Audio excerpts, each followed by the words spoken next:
Hello, Jeffrey. Hello, everyone, and welcome to the Wrestling Experience. My name is Earl Cole, ladies and gentlemen. And ladies and gentlemen, this is it. This is it. This is 2 years in the making, 2 years of fun, 2 years of guests, 2 years of opinions, 2 years of the experience. And tonight, ladies and gentlemen, it all culminates to this. Welcome to the second annual or the second anniversary of the experience. Now with the hottest show in the universe, the Wrestling Experience, with your host Earl Cole. Acknowledge me. Coming at you with all the dope shit, freshest WWE content, and also the AEW. You are now watching The Experience, the Wrestling Experience. Now with your host Earl Cole.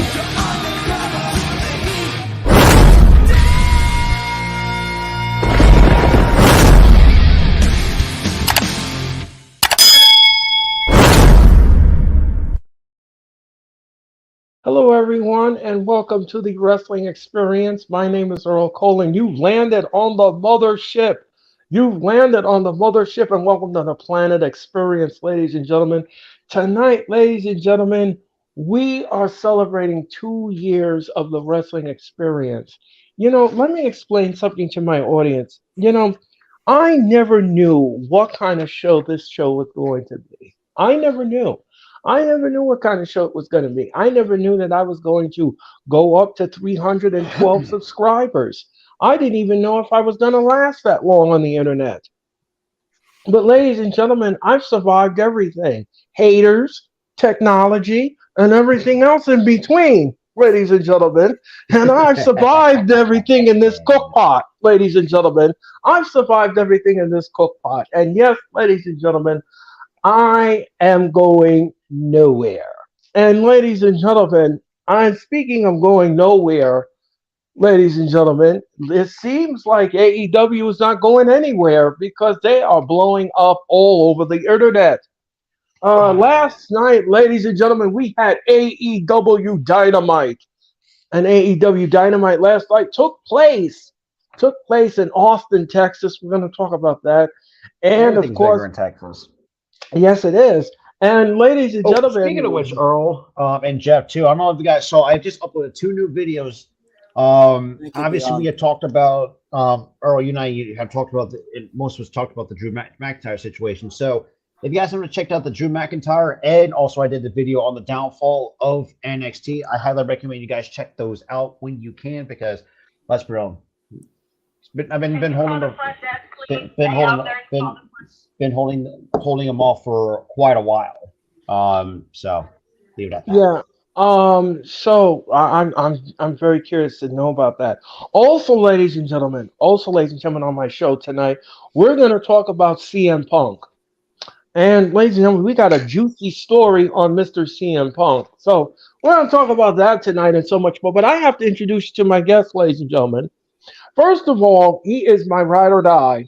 He is with me every Monday night for the Monday Night Raw Watch Along. Please help me welcome the incomparable, the one and the only, Mr. Jeffrey Turner. Jeffrey, welcome to the second anniversary edition of the Wrestling Experience. Thank you for having me on, Earl. It's been a pleasure being able to do the wrestling experience with you for all these episodes, being able to review WWE, AEW, and well, can't wait to see what year three has in store for you. So thank you very much always for having me on.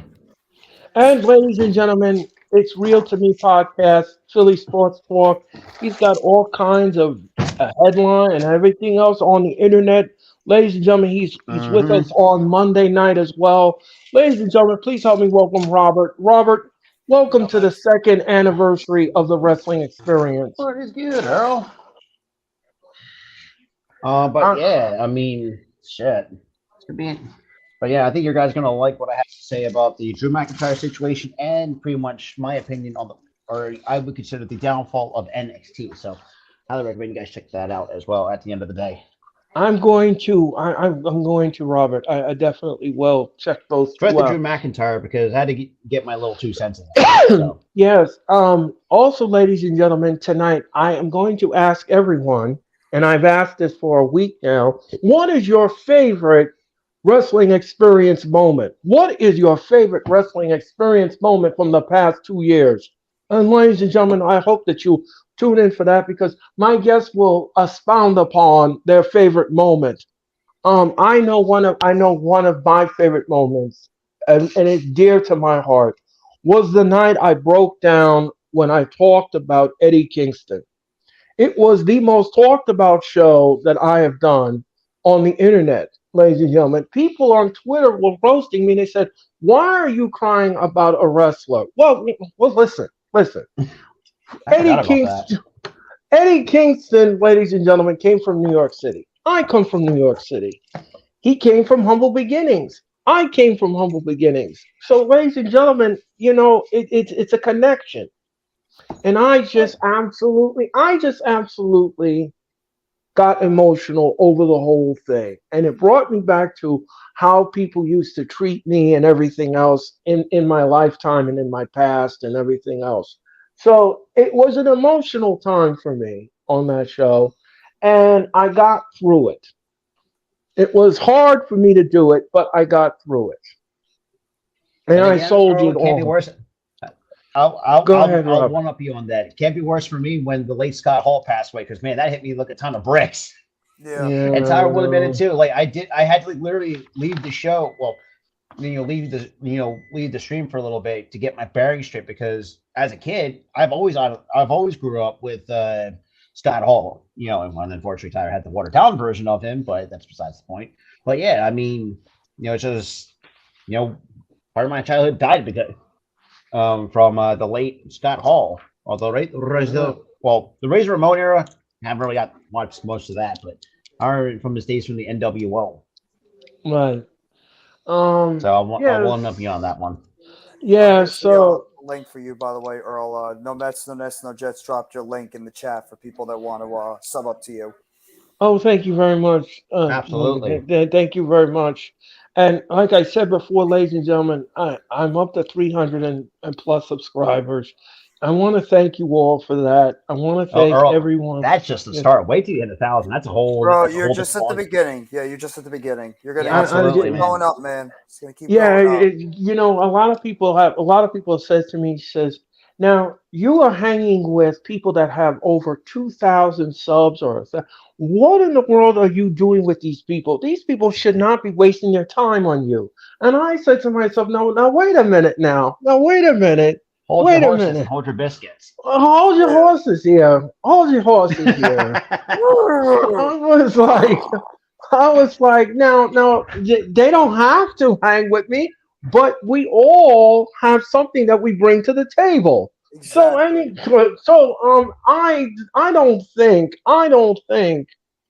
I don't think that I have any right to explain myself and who I associate myself with. So It's called being. therefore, right, We're all friends together. It's all right. about friendship and all having a common bond and the same interest. But beyond the script, thank you incredibly for the generosity. The one Yeah. dollar 99 super chat. Thank Thank you. you for the super chat. Thank Thank you you, very man. much. That really Um, that makes me feel better. Appreciate that. so let's get this party started, ladies and gentlemen. Let me ask For the Robert. haters, Absolutely. Earl. For the haters, Earl. From no Mets, no Nets, no Jets. The haters with the middle finger. Absolutely. Yeah, the That's haters. huge facts right You there. know, I'm gonna take F my the haters. I'm gonna take my stew pot, ladies and gentlemen, and shove it where the sun doesn't shine. But anyway, ladies and gentlemen, I digress.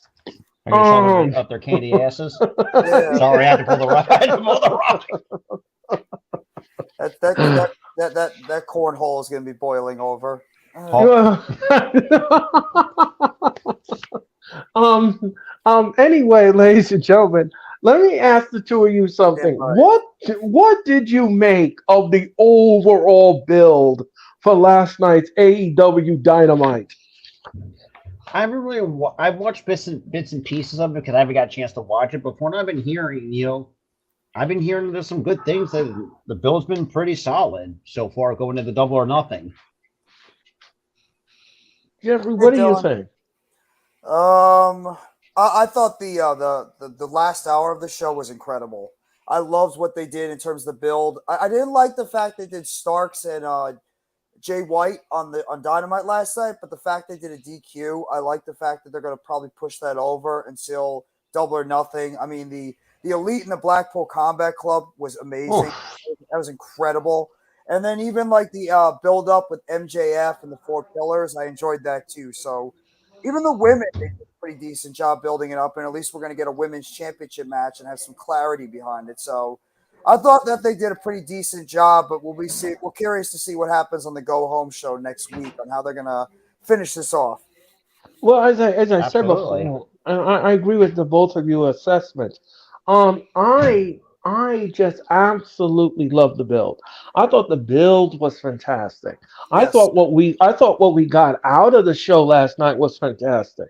I had no issues And the with thing is, any. too, Earl, to add to that, I think they did it in the right way possible going into a pay Right, per view. right, Because we've seen it, the last few weeks in W. Like, I know this kind of split to a different company, the WWE. You can see it's like night and day in terms of how to build for a pay per view and stuff like right. that. Keep progressing storylines and try not to rush it. That's one of my biggest nitpicks as a wrestling fan. I've seen storylines get rushed. It's like, where's and the payoff doesn't. It's like it's a head scratcher. It's a head scratching payoff. Is basically what I'm saying. Right. No, I agree with that, Robert. I totally agree with that. Um, one thing that I just wanted to say here, Mhm. and I think it's very paramount, is that both organizations don't do really strong go home shows. And I'm looking for strong go home shows. And that is something that you want to have as a jump start to the pay-per-view, because Mhm. let's just face it, you don't want to go into your pay-per-views If with you a like weak on the go wrong home foot, show. Right. You don't want to go into the pay-per-views with a weak go home show. And that is something that you don't want to have happen. So what I'm looking forward to on Monday night and next Wednesday night is both shows have strong go home shows. And that's what I want to see. absolutely. That's what I want to see. I don't want to see lackluster or laissez faire or anything like that. And I don't want to see you book something that's not even going to be on the pay It per does. view. Like there's no substance to it. Like there's like it's Right. like pulling or in the other words, like it's like trying to pull a rabbit out of a magic hat. That's basically Right, what it is. exactly. And the thing Mhm. is that I don't want you to book shows. I don't want you to book the go home show with matches that make no sense and it's not going to be on the pay per view. So I don't want to see that. I don't want to see that. It's not something I want to see. I don't want to see any filler matches either. I don't want to see that. I just want a decent, strong, solid And, go and home show. and go home show, and then if you want to deal with this too with the strong go home show, try to preview what you're going to be showing at the pay per view. Like do like right face offs, like do something like do like a video package, and do any of that. Like kind of if you want to really get a head jump start on it. Exactly. Maybe I'm just thinking too much, but that's the way I No, would no, do it. no. I mean, no. I mean, I agree with the assessment. I mean, Says it you right have there. the yeah. It is yeah. I mean, you want a solid foundation for the pay per view going forward. Agreed. Like in AEW, for example, I wouldn't mind seeing the Four Pillars confrontation. I wouldn't Mhm. mind seeing that. Yeah. That I wouldn't Or mind if you want to seeing. have like a 6-man tag match between the BCC and the Elite, like Right. have all 8 men, you know, do like a face off and do like a contract Yeah. signing or what Yeah, have you. I would. You're right. I Yeah. would do something. I would do something like that. I would. At least get it. Try to get it And, invest. And and Beyond even says it right here. WWE has got to realize soon if they want us to pay $50 a few years, they got to do better in terms of the television engaging storyline, so that we're not wasting $50, just for television that's really not as and engaging. speaking of that too, and that's where I think AEW is going to come into play as well, especially with now that they're going to have their stuff on Max or HBO Max very soon. And I think that's really what's going to. And we've seen, is AEW perfect by any stretch of the last 4 years?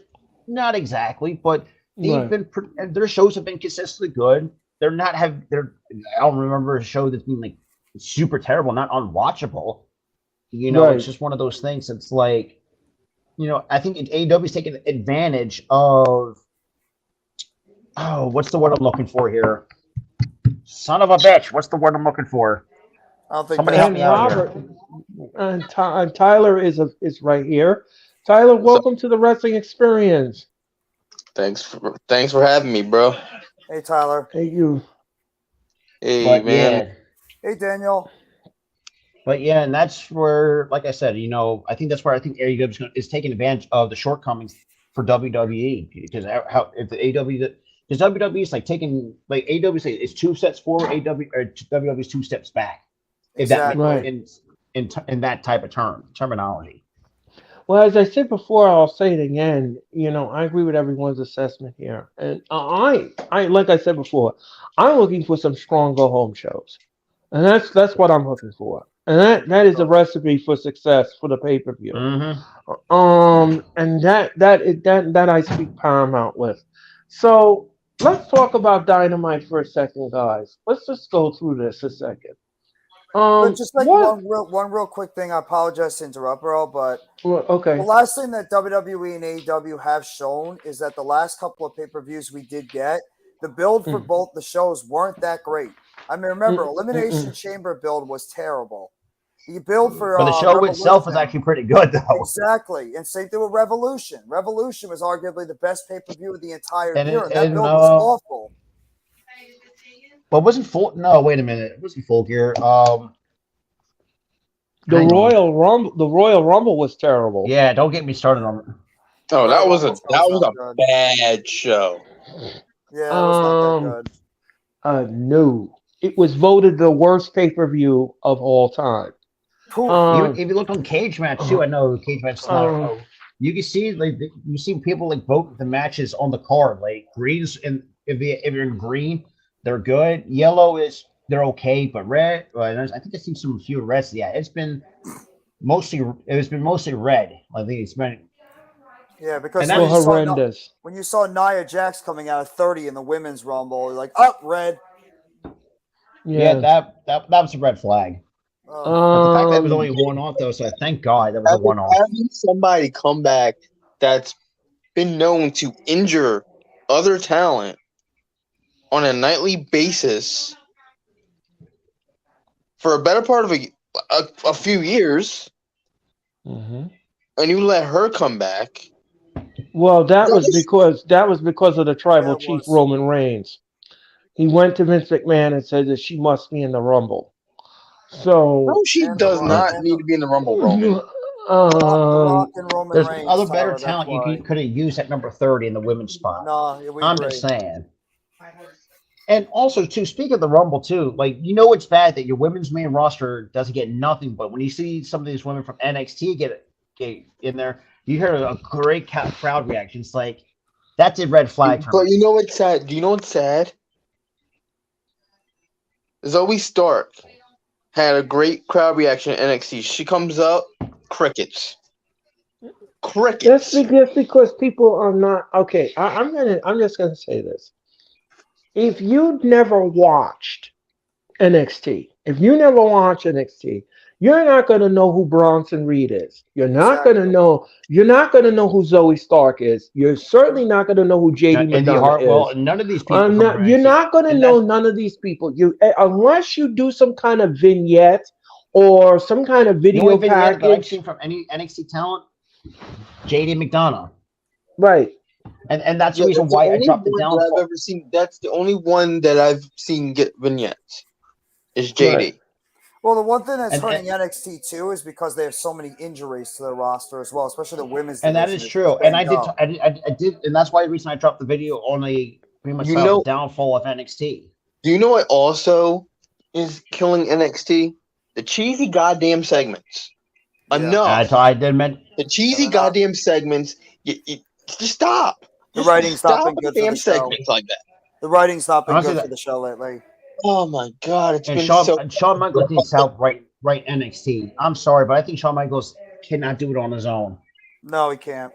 No, he can't. He needs to have somebody that knows how to put together a better story than the one And that's that being displayed right now. and I've talked about that too in the video, like mentioned, like like the writing has, if you compare to this iteration / to NXT 2.0 to the Black and Gold, Night and goddamn it day. is night and day. And because the thing of this too, look at the roster that Black and Gold had: Johnny Gargano, Tommaso Ciampa, the Undisputed Era before they left, Aleister Black before he got screwed. I mean, there's countless names from the Black and Gold era that you can see, and compared to this roster, Vince, and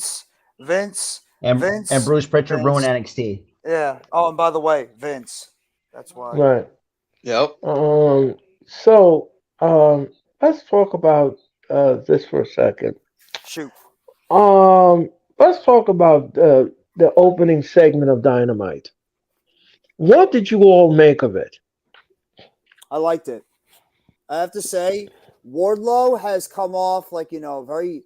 I don't know. I don't really like the way they're displaying Wardlow as of late.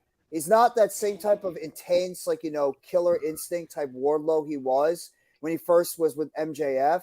But hopefully, Arn Anderson getting slapping some sense back into him and getting that old Wardlow back, especially building up for a ladder match. It can get that old Wardlow that had all the momentum in the world when he was doing the Powerbomb Symphony, etc., when he was at the height of his popularity. So I didn't mind it. Christian is fantastic. Luchasaurus element there now is great. You beat down Wardlow, it gets him more sympathy, and then you have the ladder match being set up, which I like the little perk over there because Christian's the master of the ladder match. So you can have Wardlow get a big win against Christian at Double or Nothing next week. So I liked it. I thought it was a solid segment overall. I thought it was great. Tyler, what did you think? I thought it was a great segment too. I can't wait for this ladder match because the reason why they did this was because of Christian, which I completely love. Because that's his a heel. I think. I'm sorry to interrupt. Okay, go ahead. I'm sorry to interrupt, but Christian as a heel, I think people need to. You gotta stop sleeping on Christian as a heel. You can't do that. He's been great as a heel for years, man. But back to what I was saying.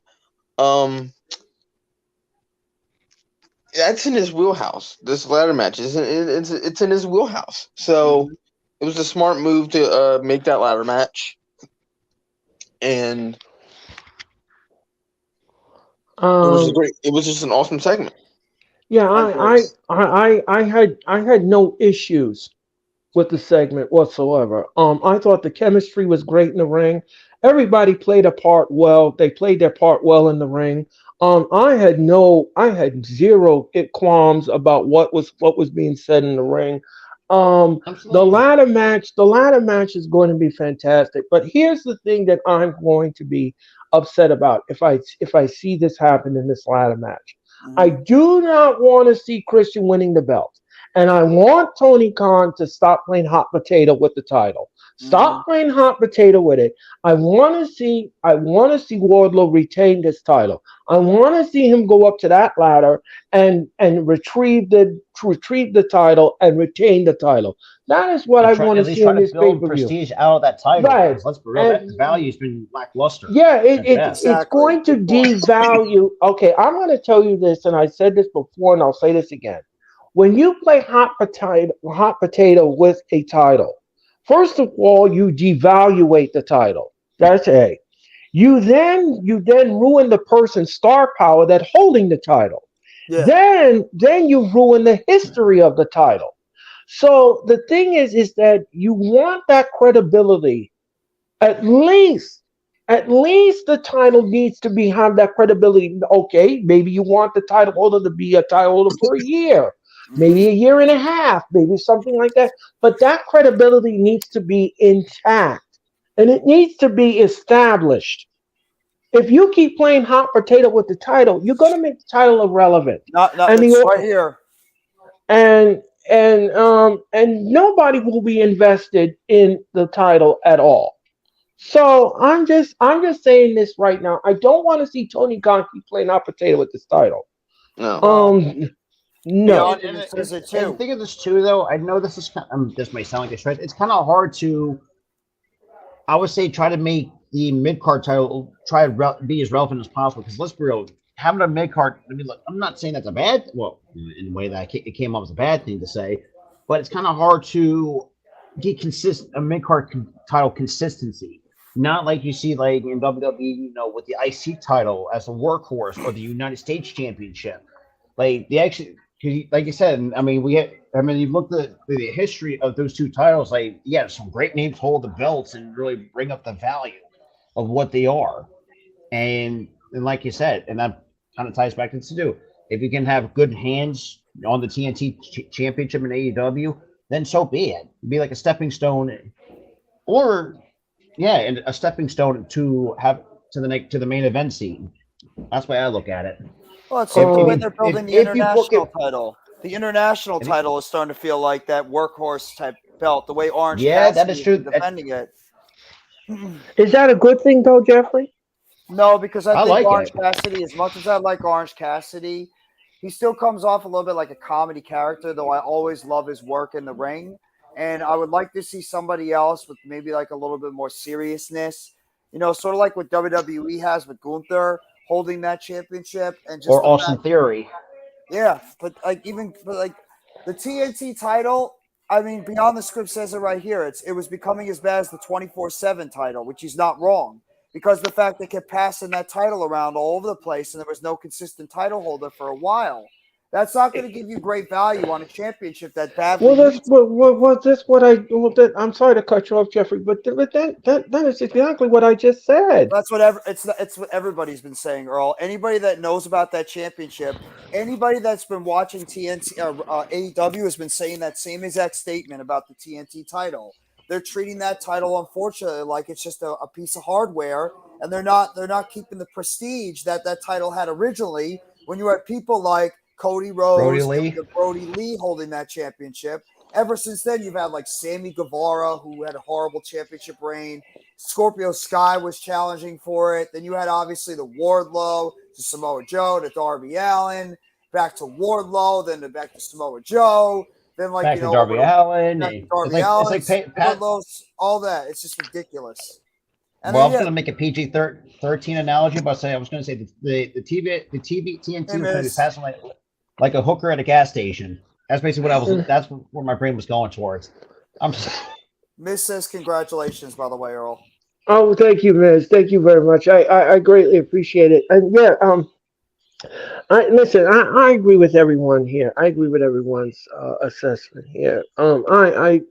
I just don't want. I just want to see an easy, not an easy retirement. I know Christian will give him the run for his money. Hard-fought retain is, but a hard fought, right? A hard fought retainment. Yes. I just want to see that, and I'm not going to accept anything less. I'm not going to accept anything less. So let's talk about this next one. Let's talk about this for a second. Orange Cassidy and Darby Allin took on Lee Moriarty and Big Bill. The match was okay. The match was okay. I'm not going to say it was a classic. I'm not going to say it was stellar, but it was okay. It was okay for what it was. It was entertainment. I did like the impromptu chemistry of both Darby Allin and Orange Cassidy, which, to be quite honest, I would never have thought to see those two tag team at all.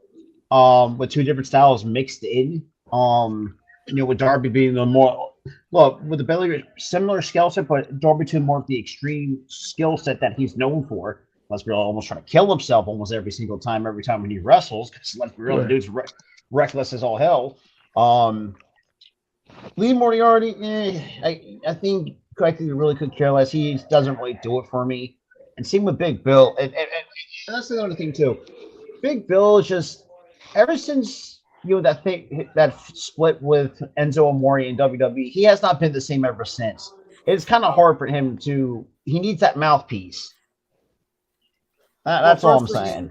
First thing he needs to do is get rid of. Jeffrey, what did you think of the match? I thought the match was actually a lot of fun. I love the chemistry between Orange Cassidy and Darby Allin. They tagged with one another before, so I actually enjoyed the match a lot. And in terms of Big Bill, number one, you got to get rid of the name. The name is holding him back too. Big Bill is Yes. not going to get over. You got to call him Will Morrissey or get something a little bit more serious for his character. Like Why menacing. is he still tagging?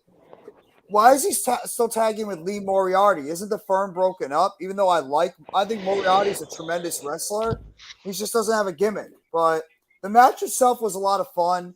Cassidy is very good. You know, I mean, I like Darby Allin's one of my favorites in the AEW. So the match was fun. Do I care about what the direction they're going to be going with Moriarty and Morrissey? No. But this was just pretty much a tune-up match for Darby Allin and Double or Nothing with the Fatal 4-Way Pillars match. And then Orange Cassidy, obviously, we got the news later of this 21-man battle royal he's going to be competing in for a Double or Nothing for the International Championship. So, Tyler, what did you make of the match? I thought the match was pretty decent for a tag team match. I like Rob just said, the chemistry of Darby and Orange Cassidy was there, so I really liked it. Big Bill showed his power. Excuse me, showed his power.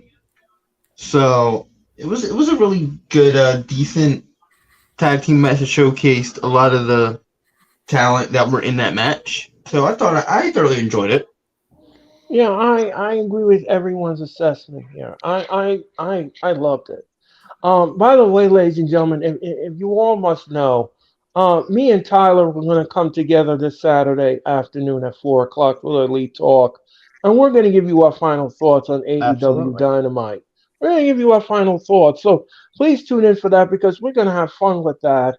We're also going to take a look back at Rampage as well. So I had no issues with this match. I thought the match was fun. I love me some Orange Cassidy. I just love me some Orange Cassidy. Yeah, don't say that to Mitch. No. Sorry. Robert. I think he secretly likes Orange Cassidy. Robert, you just ruined the surprise. I just made a sign up today and I put it in his front lawn, and I said, vote for Cassidy for president. And I just it is just. But you know that when somebody detests someone or something that much, that means they secretly like them. Yeah, that's a good point. That is true. Maybe Mitch is a Orange Cassidy fan. Maybe. And that's the thing. No, I will say, like, who I could see could be the next international champion.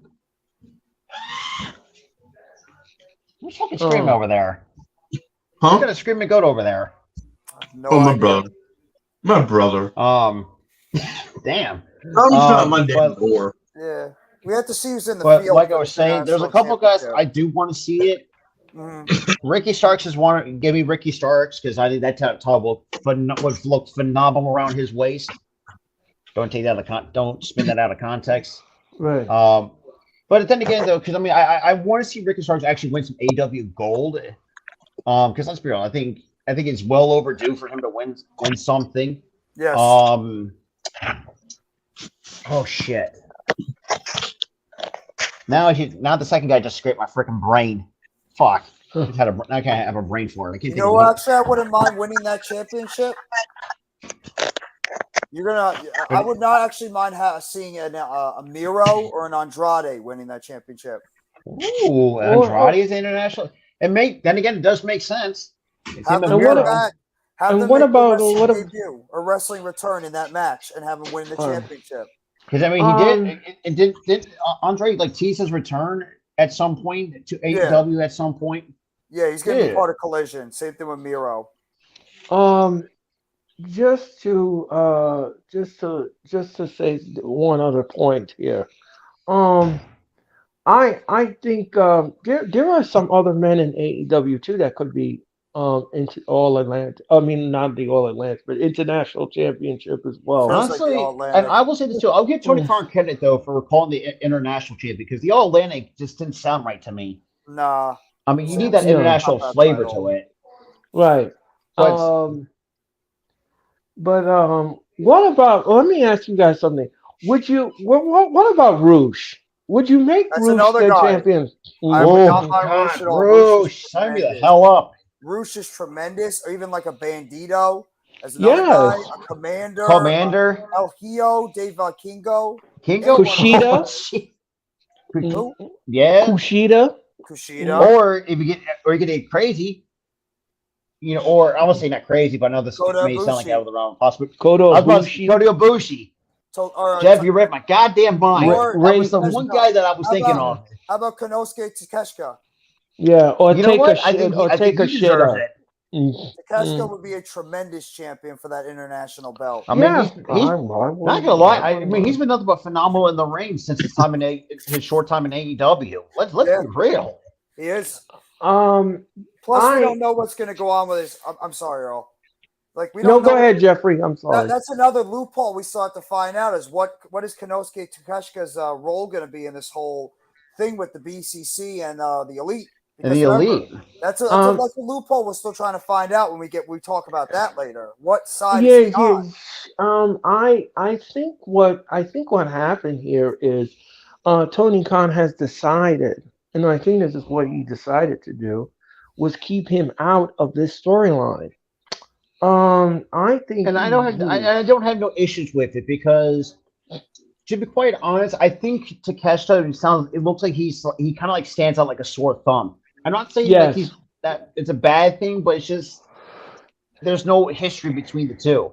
That's why I think having a guy like Hangman Page be with the Elite makes a lot more sense. Right. To continue with the storyline, and for crying out loud, give me an 8-man no holds barred match. Let these two have to beat the hell out of each other, double or nothing, for Christ's sake. Well, we're going to talk about that later. We will talk about that. I do not mind some violence. No, and yeah, You're gonna get violence at Anarchy in the Arena next Sunday. Yeah, you will. Or that works too. By the way, ladies and gentlemen, just to let everybody know, if you are a Dish subscriber, Dish has decided not to show Double or Nothing on their platform. They have decided not to show it. So if you are a Dish subscriber, you're going to be out of luck. Jeez. I'm surprised people still even use Dish anymore, because good God. Yes. I know, it's like, geez, Dish? Who uses Dish anymore? Jesus Christ. A lot of people do. A lot of people do. However, Dish said that they will show you the Night of Champions, but they will not be showing Double or Nothing. But yeah. Anyway, I digress. That makes no sense to me. Well, that's why I think Dish is gonna be it's an outdated cable company, anyways. And they are a very nasty company too. Here's the thing with Dish. Right? They're cutting everything. They cut TV stations. They cut this. They're cutting every dang thing. But they're having their customers pay high prices. Yeah. For a cut, it does make no sense. For stuff they don't even get. Like, Earl, is that an assessment you agree with, or is that an assessment you disagree with? No, I disagree with the assessment, Jeffrey. I disagree with it. You don't agree with the assessment? No, I don't agree with it. I don't, because I think Dish is ridiculous. I think they are absolutely ridiculous. First of all, I have a friend who has Dish Network, and she was telling me that at times Dish Network sometimes charges her to see a WWE pay-per-view almost $80. Wow. And I think that is ridiculous. Especially if the pay-per-view doesn't produce. I mean, you just lost $80 on some crap. You just lost $80 on a clapper of a show. Okay. Yes, a clapper. Just change the L to an R and just call it a crapper. Yeah, right. I mean, hey, that works too. Yeah, whatever But works, and that's the use thing it. too, and that's kind of going back to my point as well. It's like with Peacock, for example, look, say you have a pay-per-view pass, like, yeah, I mean, look, it's $10 a month. It's like it's better than you got like extra content you can watch for like $10 a month. It's like not like it's not like where like you said, $80 for a pay-per-view. It's like, are you kidding? Like that's where I think that's where that's where I feel like the value comes in. That could happen in 2026. What I'm worried about? Yeah, it could. He's not wrong. And let me say this. That will make Daddy Magic's nipples hard.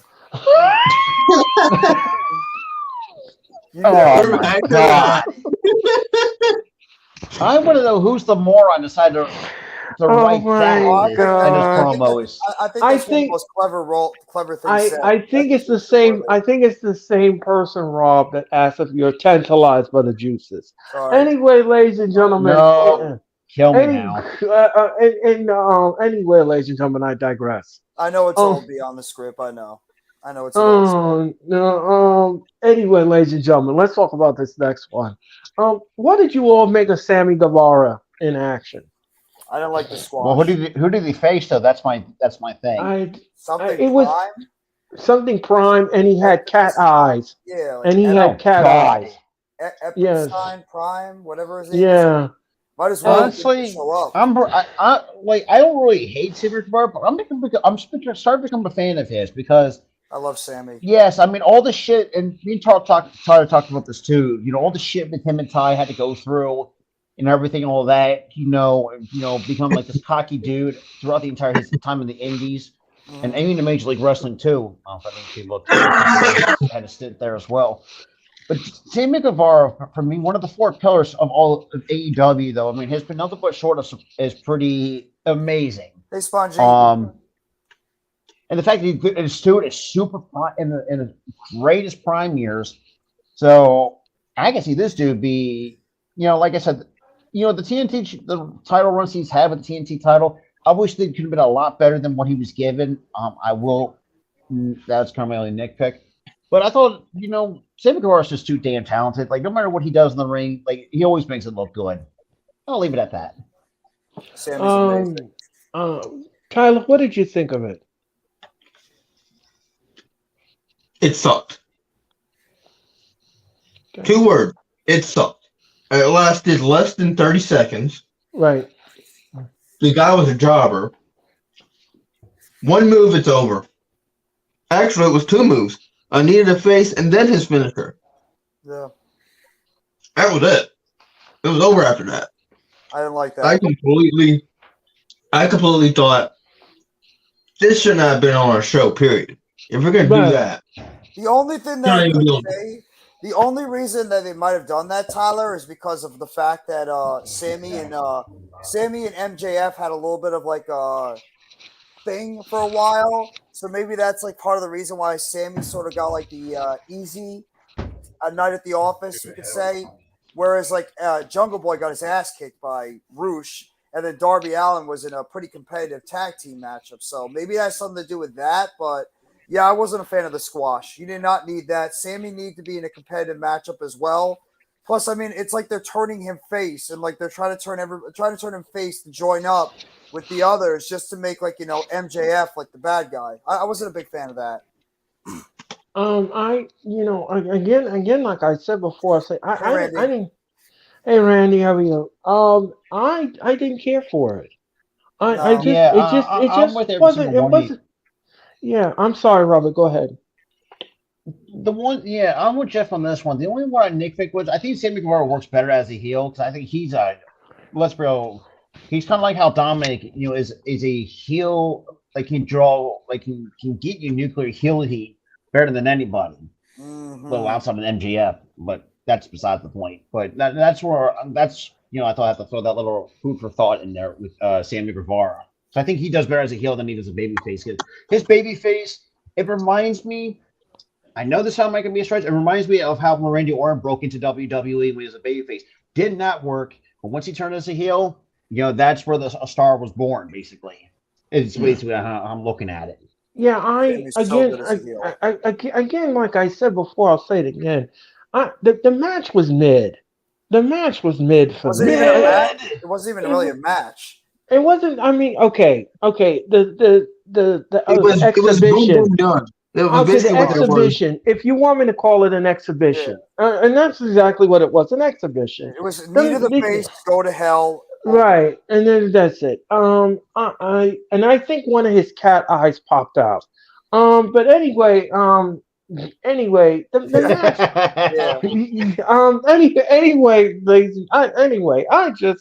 it was just not for me. It wasn't for me. It wasn't for everybody. And the promo that he cut, it was passionate. I liked the promo. I thought And the that's the thing promo too. was That's passionate. why people really tend to forget. Like Sabian is great on the mic. Like people really don't understand how good his mic skills really are. So anyway, ladies and gentlemen, the chemistry, there was no chemistry in the ring. There was no nuance in the ring. There was really nothing really to write home about for this. It was just there. Yeah, but we anyway. also weren't allowed. We weren't allowed to see the chemistry because it was a 2-move deal. Right, Boom, exactly. boom, done. Right. Anyway, ladies and gentlemen, before we continue, I have some trivia for everyone. Okay, everyone, put on your thinking caps. How many times, listen to me carefully, how many times did I have my guest Cameron come on my show? Was it once, twice, 3 times, or 5 times? I'm gonna say I'm gonna say 3 times. I'm gonna have to go 2. I'm gonna have to go 2. Okay. You are ready? He was on my show 5 different times. Yeah, on the script got it. You got 5. Mm-hmm. He was on my show 5 Hey, I was off by times. 2. I was off by a lot. And now, ladies and gentlemen, here's another trivia question. When did the first time that I said the word I agree with my assessment? Was it the first show, the second show, the third show, or was it the 4th show? First show is too obvious. Oh God, that's gonna be a head scratcher. Hang on. Third. Hang on. I'm gonna say the 3rd show. 3rd. You know what? I'm gonna change it up to be different. I'll say 2nd. The answer is the 4th show. Damn it! It was the 4th show. Yes. Because I started using the phrase, I agree with their assessment. We promise we watched your show. It's okay. It's okay. It's okay if you didn't. It's okay. That was a head. Like that was a head scratcher. Will admit. Okay. Now, a little bit. Okay. Before we move on, here's another trivia question. How many times has a female been on the Wrestling Experience? How many times has a female been on the Wrestling Experience? Was it once? Was it twice? Or was it 3 different times? 3. I'm going to say 3 because I remember you always had 3. Christina and Cherry on it more than on a handful of occasions. Yeah, it was 3. I know I was on. I know I was on one of them. There was 3 though. You're absolutely correct. It's number 3. Yes, it's been more than 3. Yeah. But if you in the inception of the show, in the inception, I started to bring on female guests, and they did appear 3 different times. Here's another trivia question: how much wood did a woodchuck chuck if a woodchuck could chuck wood? Oh my God! Not this. And that is a question still nobody knows to this day. Or did she sell seashells down by the sea? Okay. Here's another trivia question. It's another trivia question for you all. When Robert appeared on the Wrestling Experience, what kind of show did he appear on? Was it a prediction show, a WWE show, or was it in an inception of an AEW show? I'm gonna say WWE. I'm saying WWE too. I'm going to say WWE as well. No when Robert came on my show, we talked about AEW. Oh, that's right. Yeah, I forgot it was the AEW wrap-up show. If I remember correctly, Yeah. that was like It was the wrap-up show. That's right. Yes. And that I was the forgot about that. beginnings. And that's where the beginnings of the wrap-up show began. Yes, I'm ladies. sorry, shit. you did Wow, I not forgot answer about that that. in the form of a question. What was that? What was that, I'm sorry, you did not answer that in the form of a question. Jeff? Well, what are we playing Jeopardy now? Wait. Yes. What is the wrap-up show? But And now, I'm going to come back with more trivia question in a moment. Hey, But Hey, Earl. Hey, Earl. 500, get the Alex. buzzers, man. 500, Alex. I like 500. I love you guys. Hey, shit. No, dude, that shit's fun. Yeah, it Yeah. is. It is. I'm going to come back with some more trivia questions, but let's talk about this next match, ladies and gentlemen. It is Dr. Britt Baker. Hold on one second. You must do this on my show. It is Dr. Britt Baker, DMD. You always got to do this, man. It's hard not to. It really isn't. Like and they took on Ruby Soho and Tony Storm. The match this would have been was this a handicap match by any chance, or was it a tag match? No, it was a tag match.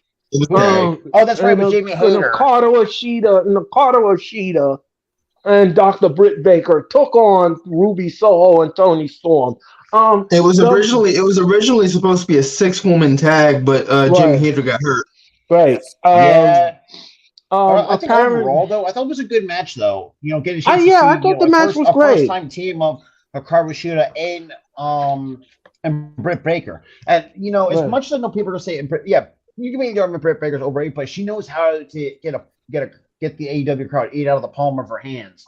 You know, you just don't see women stars like that. You know, yeah, we can get pretty cringy. I'll tell you that we can get pretty cringy there. Bro, you haven't seen the rest of it. By the way, I love your username, Marley's Sweet Hot Chicken. Sweet Hot Chicken. Marley's Sweet Hot Chicken.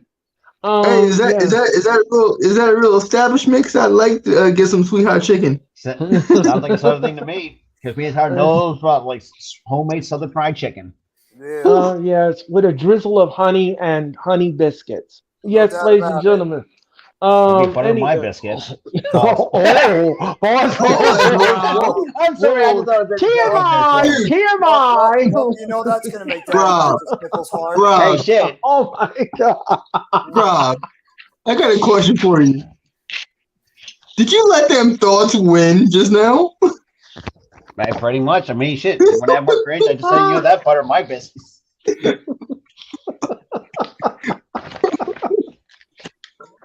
Oh, I can't. Oh, dude. Hey, look, shit. I come up with the most random shit possible in my brain. Oh my god. You made this dude crack up so much behind his face. Second one. Oh, anywho, Hey, Earl. ladies and gentlemen. No. Hey, Rob. I think you made that guy. Nipple so hard. Oh my god. Exactly.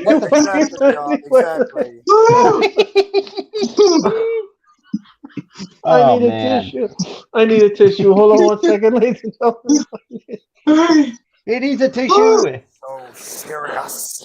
Oh, Oh no, I got these scars. oh my god. I'm killing Earl over here, man. We're just buying this shit. Oh god dang. I don't have the PC rolling all over the place. Yeah. I'll stop now. I'm done. Anyway. I apologize. Go ahead, Mr. Cole. Anyway, ladies. Yeah, let's let him recoup. Yeah. Yeah, exactly. You want to see a magic trick? Talk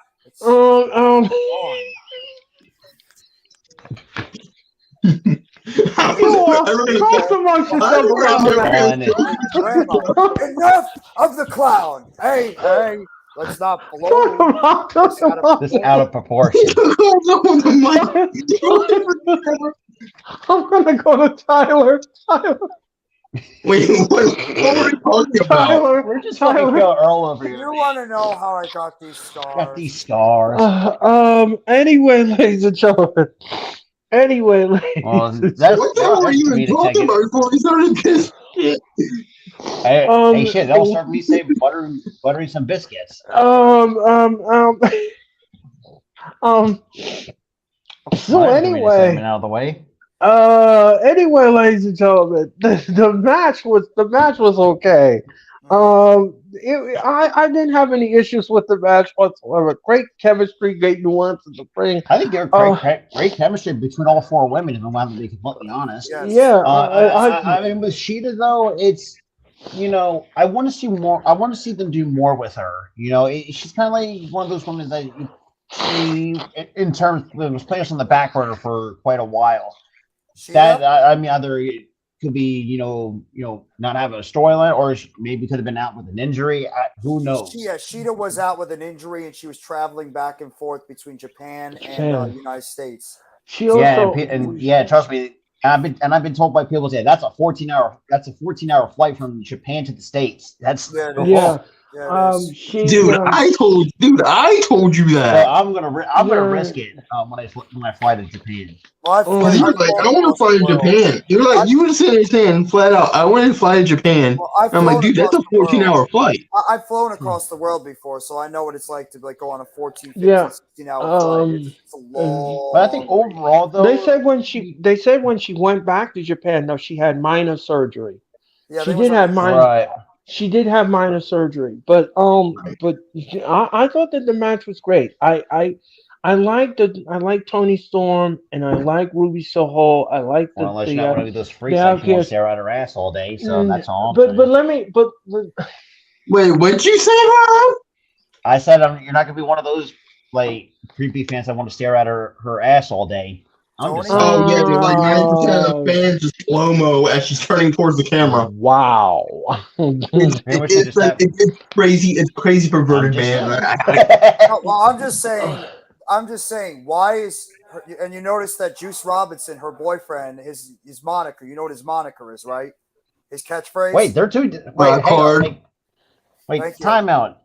Yeah, they're dating? Since when? They're dating. They've been dating for quite a while. Juice Robinson and Tony Storm. Since when?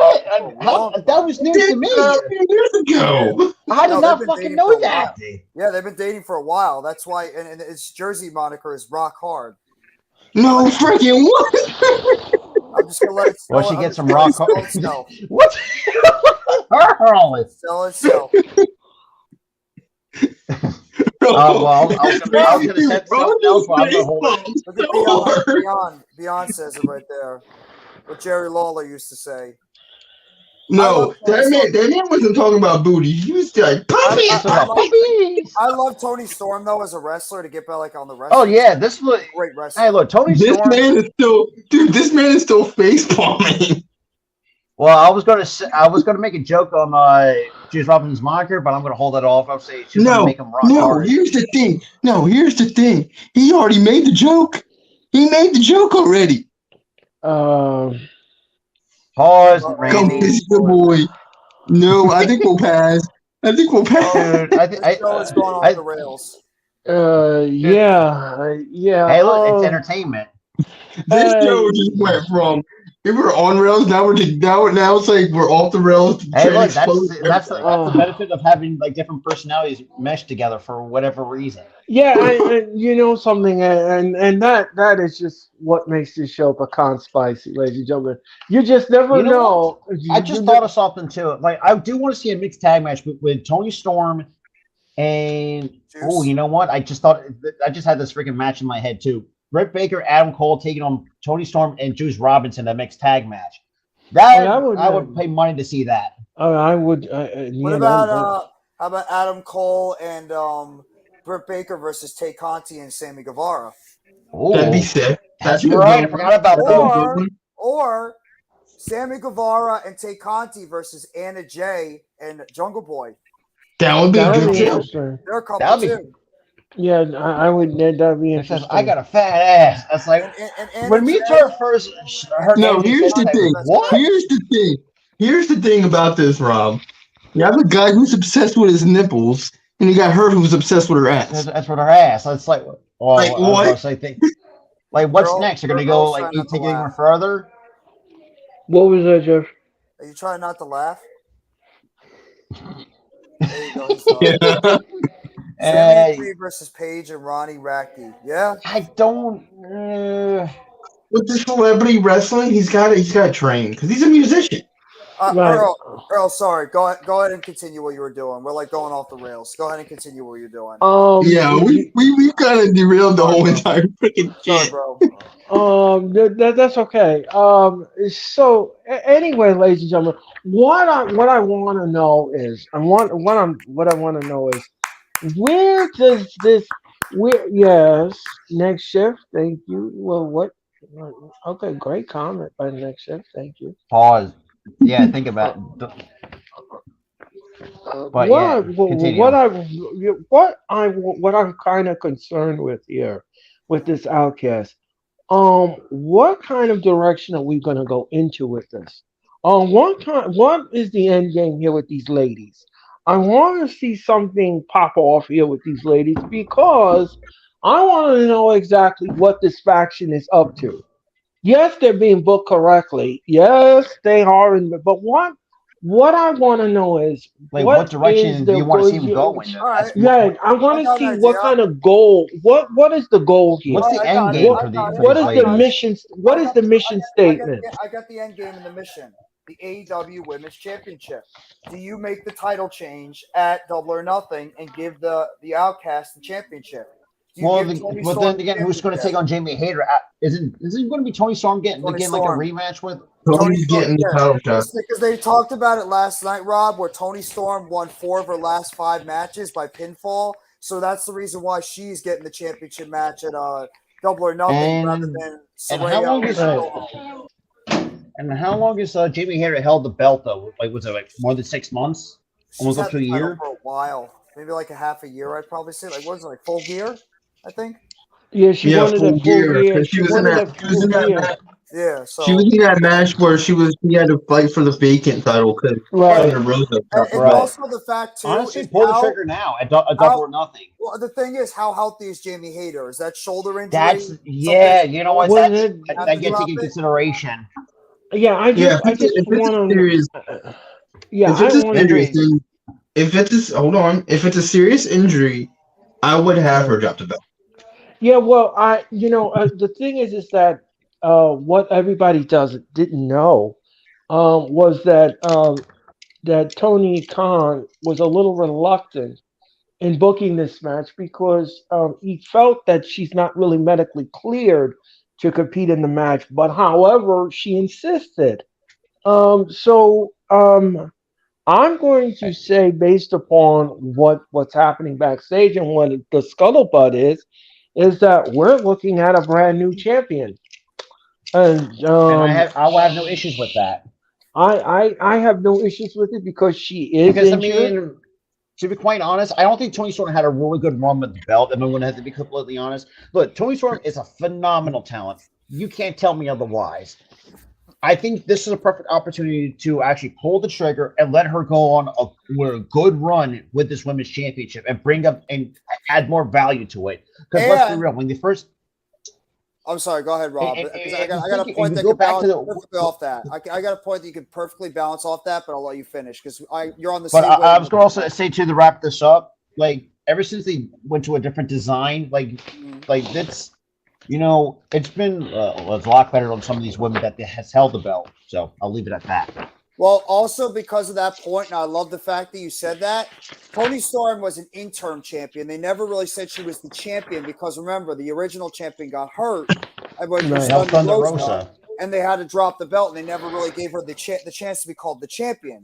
Now what you do, if you have the title change, you give that to Tony Storm. The Outcasts are holding those titles, and what you can do is eventually you start tension within the Outcast because then Saraya and Ruby Soho will and get a face turn out of Tony. because they'll get jealous of Tony holding that championship. Then you could eventually have them turning on each other, and Tony gets to be turning babyface. Saraya could stay heel. Ruby Soho could stay heel. And then there you go. You got your next feud popping up right there. So I like it. I'm all for that. I'm for it too. It sells itself. And in a way, like, could you say this is like kind of like how like the Bloodline was? By James Harden. Like, basically, It won't be, I feel like it won't be as slow burning as the Bloodline, because the Bloodline storyline was 2 years. It's 2 years that they've done the story. I would think it'd be a few months, cause that tension for a bit, and then pop it off.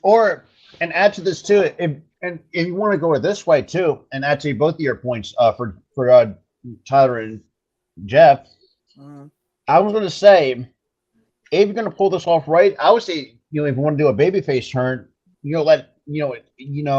find a way to, like, say, Tony Storm, strike either Saraya or Ruby Soho, kind of give an indicator with the 10, even with if she does have the title, and then if a brawl ensues, that for me, I would not have issues with that, even if you're going to have to go in that direction to have more tension.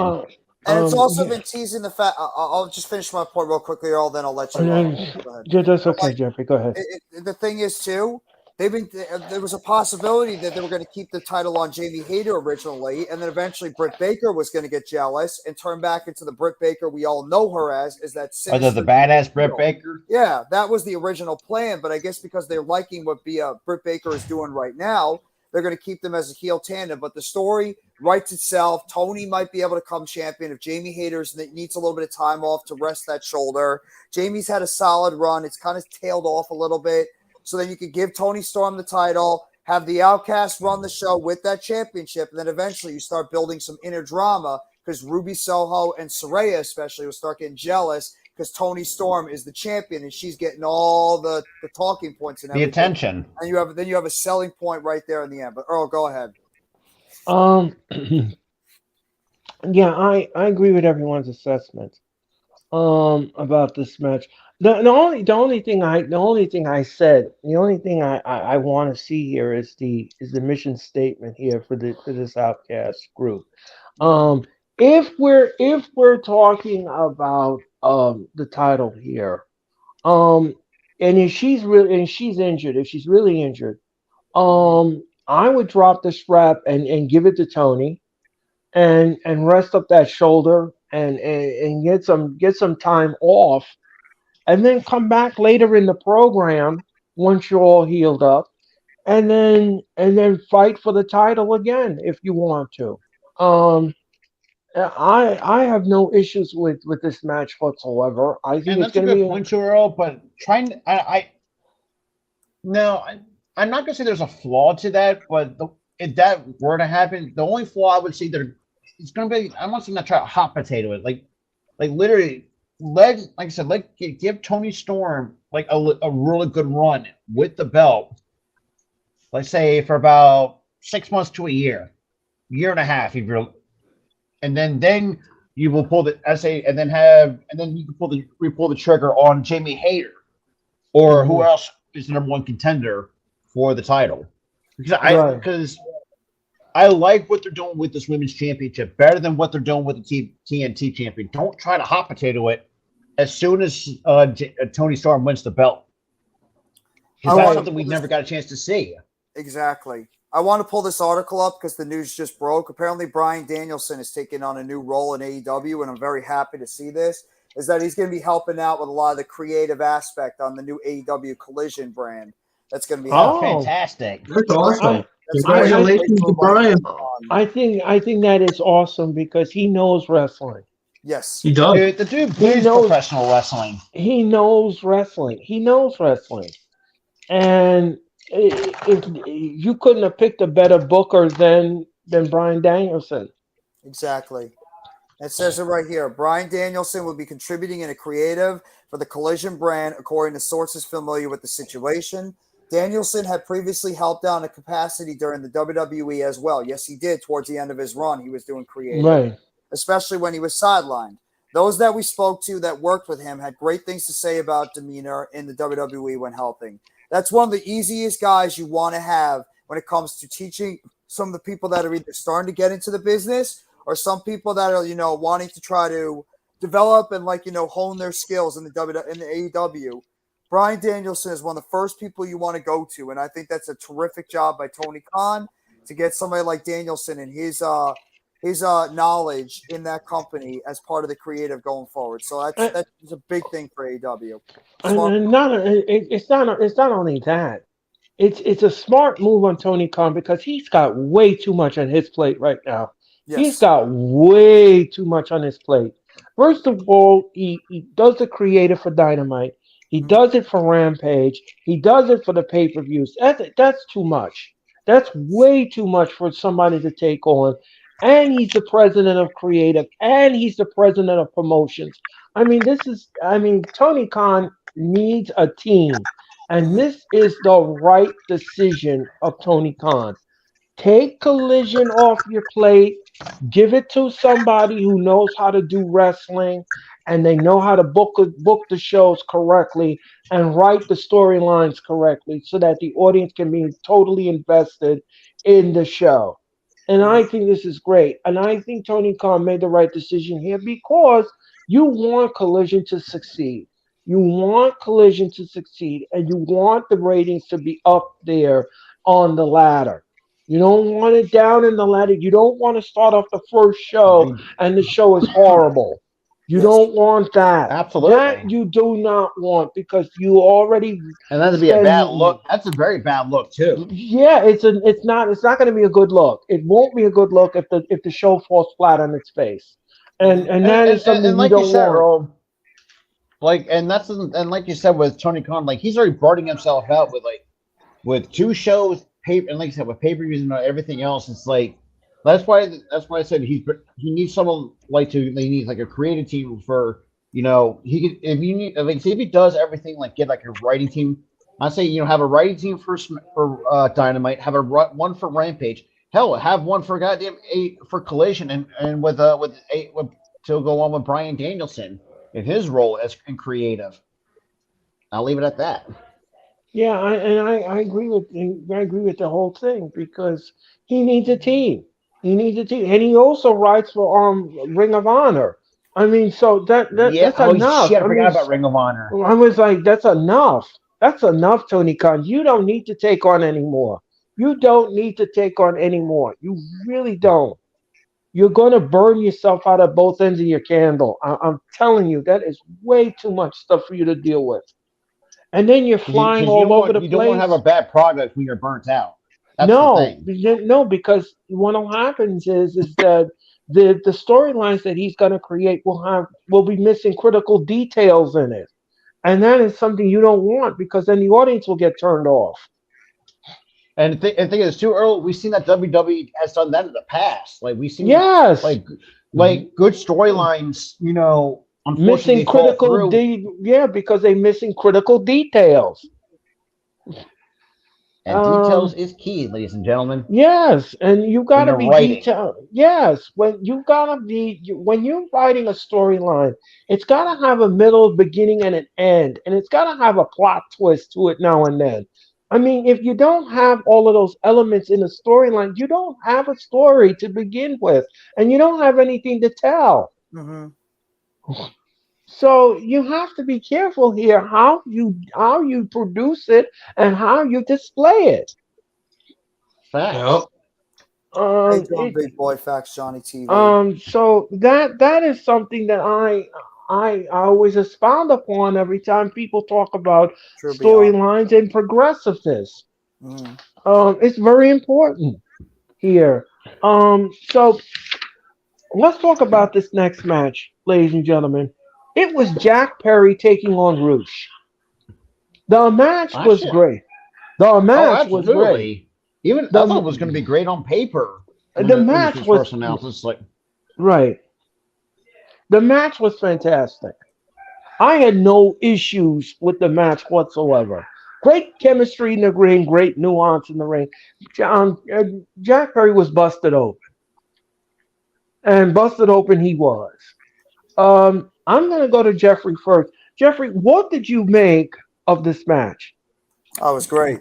If it wasn't for the Ricky Starks and Jay White match, this would have been the best match of the night. I mean, Jungle Boy's awesome. Roosh is one of the most hard-hitting wrestlers, not only in AEW, but in the entire wrestling world. I mean, they had good chemistry with one another. It was a tremendous, hard-hitting match. I mean, it brought out that aggression side of Jungle Boy that needs to be displayed a little bit more. Because I mean, if you give the Jungle Boy the edge that he needed. Exactly, and that's the thing too. Like, you know, I think that'd be a nice little bit of a character change. Give him a bit of an aggressive main streak, but like keep him still as like an aggressive baby face. Because I mean, shit. I mean, we saw with this matchup with Christian and that with Full Gear or Revolution, one of those two. Mm-hmm. And what I thought was actually really good. You know, you had to have to give Jungle Boy at some point, go into that place where he's got to be aggressive. And that's the thing too. You don't want to be super laid back with Roosh, because if you look at his time in Ring of Honor, not this current iteration, but look at the past iteration. Like he does not take anybody for granted. And the dude's put on phenomenal matches as a multi-time Ring of Honor world champion. The dude killed it in Mexico. I mean, the resume speaks for itself. Let's give it a buck here for Roosh. But I think overall, I thought this was fantastic.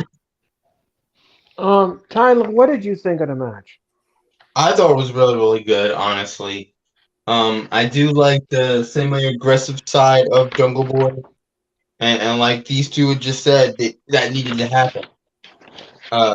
From him getting busted open to him getting absolutely aggressive in this match, it needed to happen to make him look strong heading into Double or Nothing. You got to make your guys that's in this main event match for the world title look strong, and that's what they did, and it was awesome. I agree. If you want to make it even much better, like say these two again for the pay-per-view, let it be like an Anarchy in the Arena type of match, or no holds barred, let them beat the hell out of each other on a pay-per-view match, because I would have no issues with that. Right. I'd never pay money to see that. Again, like I said before, I say it again, match was great. Match was a thumbs up for me. No, again, like I said before, I'll one up you. It's 2 thumbs up for me. Yeah, it was great. I love me some Jungle Boy. I absolutely his theme song's too goddamn catchy. Yeah, and let me tell you all something. You know, I've been to 17 AEW shows. I have been to 17 of them, and I'm going to number 18 on the 22nd when Collision comes to Prudential Center. But I tell you something. I love singing his song live. It's nothing like it.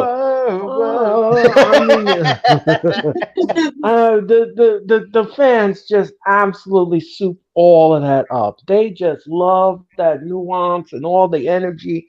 It's great. So next time AEW comes to your city, ladies and gentlemen, I suggest you get a ticket and go sit down and enjoy the atmosphere. At some point later in the year.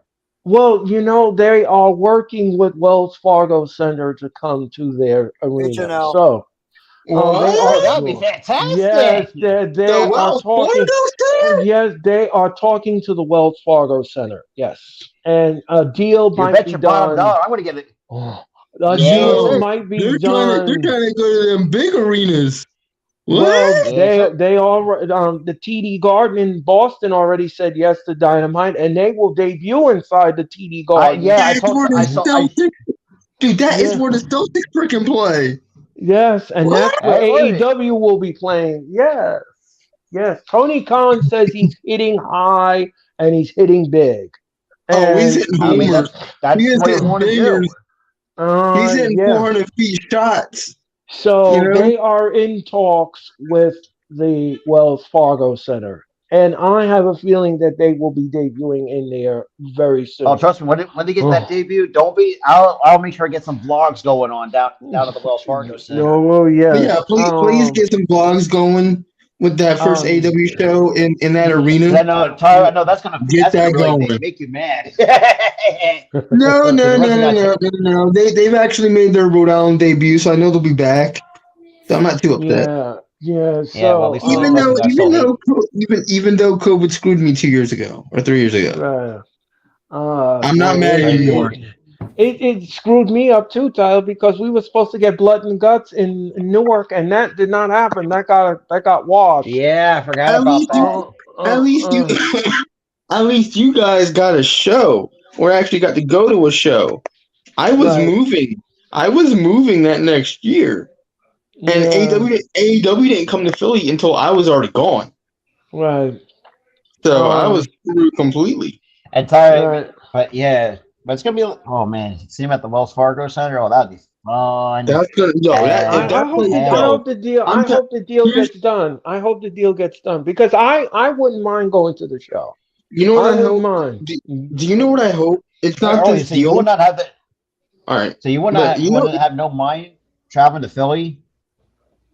Do you know? Okay, hold on. But do you know what I want to happen before this deal even gets done?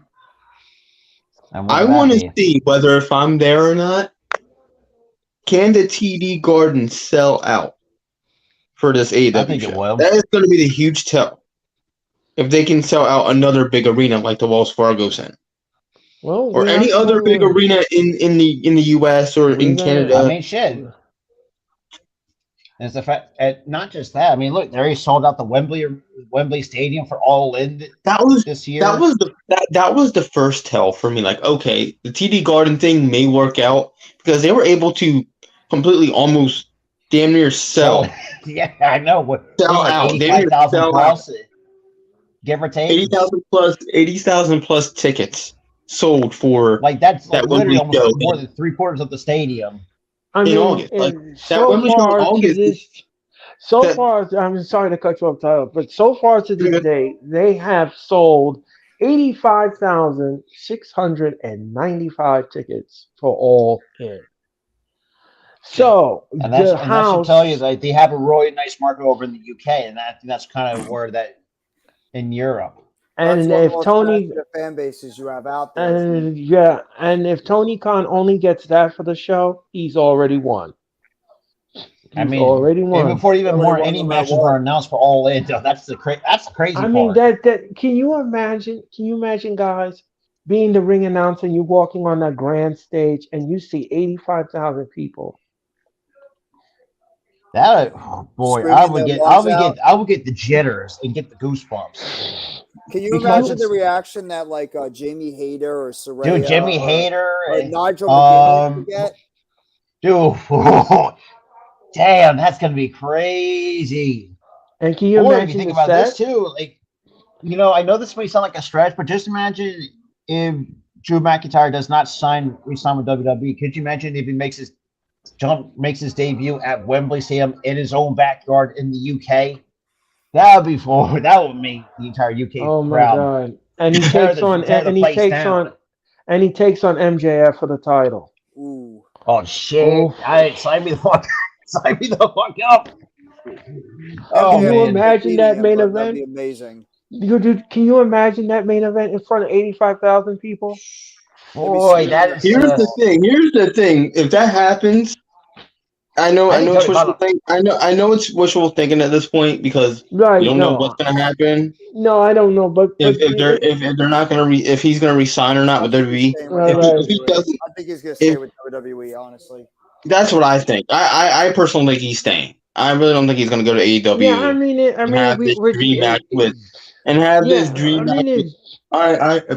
But he's not gonna sit there and go.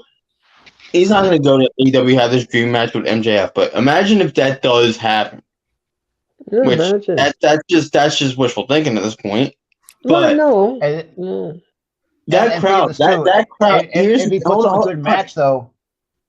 All right, I know it'll be a good match. Yes, I know, but here's the thing: if that happens, that crowd is not going to shut up for once.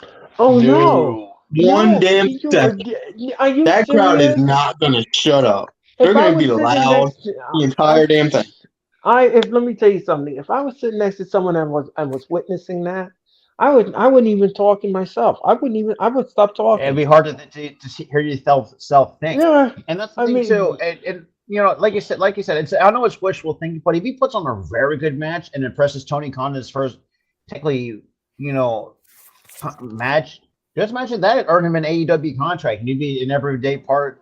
Because think about it too. I think let's just say things don't go well with McIntyre and WWE. I think AEW can really use a guy like of this caliber, like that star kind of that star type, talent that they desperately need. Where'd you put him? That's Dynamite or But Collision? if you, I was gonna say Collision because I think Dynamite. Well, but if he ends up winning the main title, you would have to put him on Dynamite. No, you don't. You could put him either. He's the champion. He can float on both True. brands. right. True. yeah, and and he's the kind of guy that I can see, will defend the belt any day of the damn week and not be freaking lazy about it. Yeah. That's the thing too. I think what people really That's the kind of champion he was when he was WWE champion. He was like, I'm going to defend this whenever, wherever. I don't care if it's a Monday Night Raw. I don't care if it's a SmackDown. I don't care. Yeah, exactly. I'm The defending dude it does not take days anywhere. He took no days off as champion. Unfortunately, he was champion the wrong time. That's the problem with the worst Totally. possible time He you was want. champion at the wrong time because the fact he had to hold that title during the pandemic era. And Yeah, COVID killed. Yeah, COVID killed his reign. Yeah, he never got the And opportunity. it killed- to and get it killed- another and pretty much- title run. And and I've talked about this too in the video. I'm going to actually talk. I made some points too. Like once this merger with WWE and Endeavor happens, they ain't going to pay him because I talked about. I said this dude is worth whatever you're going to throw money at him. This Right. dude deserves a bag. But knowing that the company and the and Endeavor may not do that because he's getting up there age. He's only 37. It's like you got a lot of tread left on the tires. It's like, and he's been. Minus a few injuries here and there, but he's been mostly healthy for the entire few years. He's for the longest time. They I mean, you positioned can't him really at say one he's point in. as the top guy. He was Yeah. positioned at one point as the guy in that company. So, But I'll leave it at that. I know, kind of get a little bit off topic there. no, it's okay. It's just been very helpful. All of this conversation. Who Fantasy doesn't want to booking. talking wrestling any day? Yeah, fantasy booking and everything else in between, ladies and gentlemen. You got it. Burning that cook pot. Yeah, that is a lot Or in shit, that you want to do cookbook. another fantasy match? How about Drew McIntyre and Okada going at it one-on-one? Yeah, well, I mean, that's another thing. That's another possibility. How about Okada versus MJF? Oh boy. We need that right now. Forbidden Door, that needs to happen right now. I don't care. That better happen. Okada That's hit booty. the Rainmaker. Oh god, that's gonna look so fucking nice. Okada, MJF versus Jay White. Oh, that's And here's what I would do with that. Nobody's baby facing this feud. It's heel versus heel. right. I don't care. Make it heel versus heel. I mean, shit. MJF and Jay White. That's all. I guess and like anything goes match, like a false count anywhere. And both these guys are just trying to out heel each other the entire time. Right. So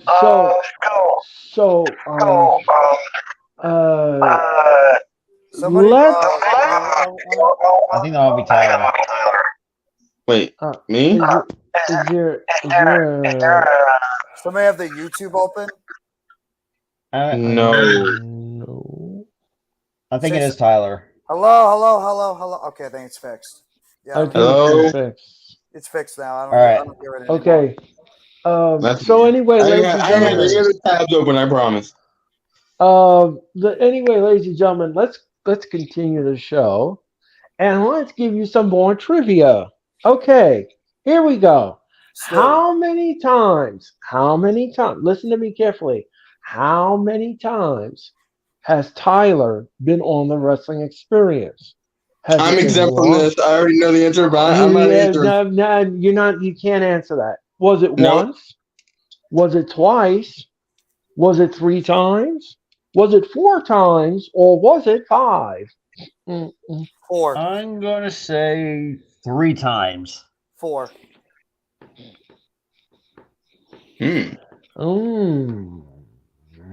The answer is 4. Yep.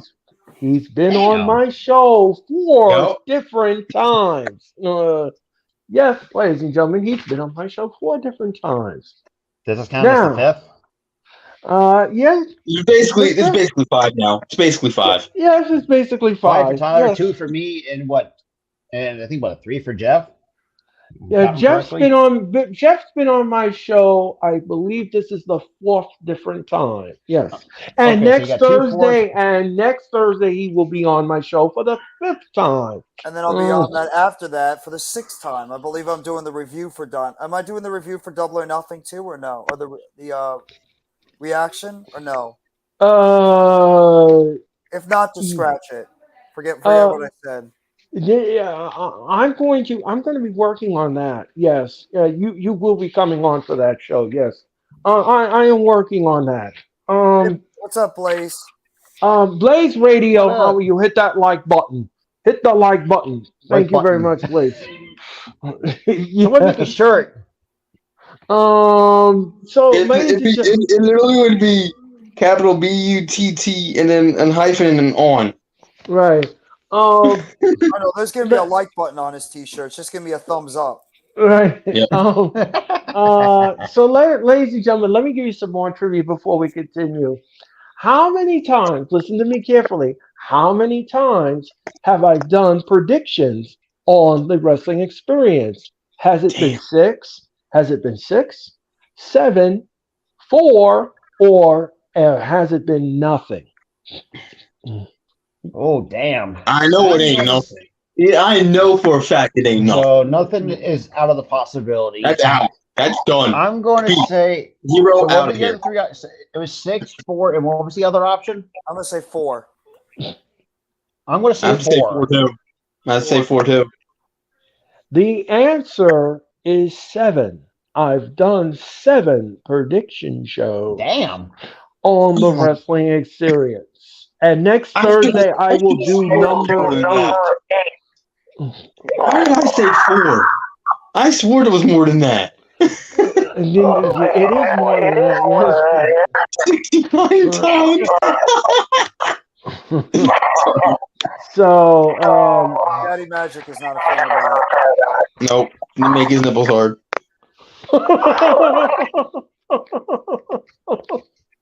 okay, ladies and man. gentlemen, let's go to this next match, ladies and gentlemen. Ricky Starks took on Jay White. The match was great. Did you all now? Let me ask you all something here. Did the end of the match justify the means? I think so. And the reason why I say this too, I want to see this feud continuing. You just go to the Double or Nothing, shit. After Double or Nothing, keep continuing because I think these guys can mesh up really well in the ring. Yeah, well, Ricky Starks has done well for himself outside of AEW. Same with Jay White. Had those two kind of battle each other for as long as you want to. I'm not gonna get tired of it. I think. Plus, also, I think it also makes the fact that it makes them both look strong going into Double or Nothing. I'll leave it at that. Jeffrey, what do you think? I wasn't a fan of them doing the match on Dynamite. I think they should have saved this for a big match at Double or Nothing. I didn't love the ending. I did not love the ending as much with him smashing Jay White with the chair over his back after Juice Robinson included himself in it. But I mean, I get why they're doing it. So the match was great, but honestly, I would have not done it until Double or Nothing. I think they jumped the gun with that one. So I think that was a miss by Tony Khan. But the match itself, for what we saw, was tremendous. It was the best match of the night. And hopefully it's just a preview of what we're going to get on next Sunday. Tyler, what do you think? I have to agree there. They whiffed. They whiffed with this. The ending kind of took me out a little bit too. They should have had they should have held this off for a big match at Double or Nothing. for sure because both guys are great talent, and that was a pay-per-view that on paper, Jay White versus Ricky Starks. That's a pay-per-view worthy match. Mhm. So you have to have that at Double or Nothing. And so I really hope that there is a rematch coming for Double or Nothing. Oh, there's going to be a rematch. There's no way that this is not going to be a rematch. At Double or Nothing. There's no way. The way that it ended this past Wednesday, that they're not going to do a rematch. They're going to do a rematch. Would you guys do a straight up one-on-one regular match between Jay White and Ricky Starks, or would you do a gimmick match and keep Juice Robinson out of the mix? I would if I was Tony Khan, and because the match ended in a disqualification, I would do a no disqualification match. Okay. This no disqualification. False count anywhere, anything goes. Let these two beat the hell out of each other. And I would have Juice barred from the arena, and I would make sure, or what you can do, if you want to ensure he doesn't interfere in the match, have him handcuffed to the ring post. I would honestly have a gimmick match too, like a no hold barred or false count anywhere. Not a false count anywhere, but kind of like a hardcore match. But I would also be in the same boat as Earl. Have Juice Robinson banned from ringside. Yes. Don't come out. Don't come out to the ring whatsoever, or you're fired, or you're suspended. Right. I would just do a straight up. I would do a straight up one-on-one match. And, I think this is not going to be over after so I can see it continuing on. So maybe because we don't want to have too many gimmick matches at Double or Nothing. It's going to kill the gimmick concept. So just do a straight up one-on-one, and that's then a good point. You could have some like funny business happen where maybe the Bullet Club gets another member to come in. Maybe there's rumors about Tama Tonga potentially coming over from New Japan. He is a free agent. Yeah, because he still hasn't signed with anybody. No, he could come over and be part of this storyline, so you can get Tama Tonga involved, and that could continue. And same with Tango Loa, because they're both free agents. Exactly. So you could continue the Bullet Club angle with Ricky Starks and have this lead into Forbidden Door, and then obviously a lead into All In. So just keep it as a one-on-one matchup. Have the Bullet Club keep getting the one-up on Ricky Starks, and then eventually maybe he gets Shawn Spears' help because Shawn Spears was getting slowly integrating this feud, and then let that lead into the summer where you can have the Ricky Starks and whoever it is that's with them start getting their revenge against the Bullet Club. But here's the thing that again, like I said before, I want a clean match here. If you're gonna have a matchup, do it clean. I don't want any shenanigans in the match. Like I said before, I don't like shenanigans in a match, especially if it's a good match. I don't like you ruining it with the shenanigans. You don't need to bring the cow out. You don't need to bring Elsie who's milking the cow. You don't need to bring Farmer Bill and all his toys. And all his toys. Put that shit back in the barn. We don't need no shenanigans. Okay, we don't need shenanigans. This show just became R-rated. Let's go. I was thinking of a movie. Every time we say shenanigans, someone gets pistol whipped. Oh wait, is that what I think it is? That movie? Shit, what was that movie? Yeah. So if you say shenanigans, what was that movie, Rob? Son of a bitch, what was that movie? The dude comes in and goes, "What kind of restaurant do you like?" He goes, "Shenanigans," and he just threw a freaking gun at him. Pistol whips him. Yeah, I just Super Troopers. Yeah, he just throws a freaking gun at him. Yeah, I just don't want shenanigans in the match. I'm tired of shenanigans. I'm tired of shenanigans. That right there, that kills matches. Yeah, sure. It does. Oh, yeah, it really does. It does. It ruins the ambiance of the match. You don't need all of the farm animals and everybody else coming on the stage. I'm telling you right now, Sarah, this stream just became R-rated because this man just said shit. I'm You sorry. said worse than that. No. You don't need to apologize for that. You're an adult. No more apologizing about cursing. This is the No. person that said what the fuck during the Revolution. I do it from time to time. Bro, we're well past you apologizing cursing. You did it twice in 2 pay-per-views. Trust All me, right. you're gonna be saying that a lot during Anarchy in the Arena. Um, And you're gonna say it again during Anarchy in Arena later this month. It's like, what the fuck? That match is gonna be insane. I can't wait for that. yeah. So that's gonna be off the wall. Me off the chain, bitches. Yeah. So, Ricky Starks again, like I agree with everyone's assessment. I did not care for the ending, but however, this is going to lead into something more on Double or Nothing, and I'm curious to see if Tony Khan books this match and what kind of stipulation we're gonna get. So I'm not so excited he jumped off. Yeah. He was like, woo!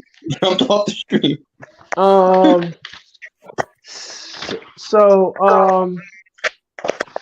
All right. So we are at the tail end of Dynamite, and this was really interesting. Sarah agrees with your point, by the way, Earl. I absolutely agree with what she said here. Yeah, I agree. Yeah, I agree with the assessment, Sarah. I agree. Mm-hmm. We don't need shenanigans in a match. No. We don't need shenanigans because I'll tell you this much. I've been a wrestling fan for over 3 decades, as everybody knows, and I like clean, crisp storylines. I like when finishes end in a clean and fashioned manner. You don't need shenanigans in every kind of match. It ruins the nuance of the match. It ruins the ambiance of the match, and it's not necessary.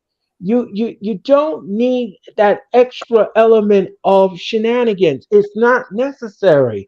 Leave a tender moment alone. Leave the tender moment alone and let the match go at what it's supposed to be like. And that's it. Because you ruin the expectations of the fans. The fans, how's they going to get invested in something if you keep putting shenanigans in the match? It doesn't make sense.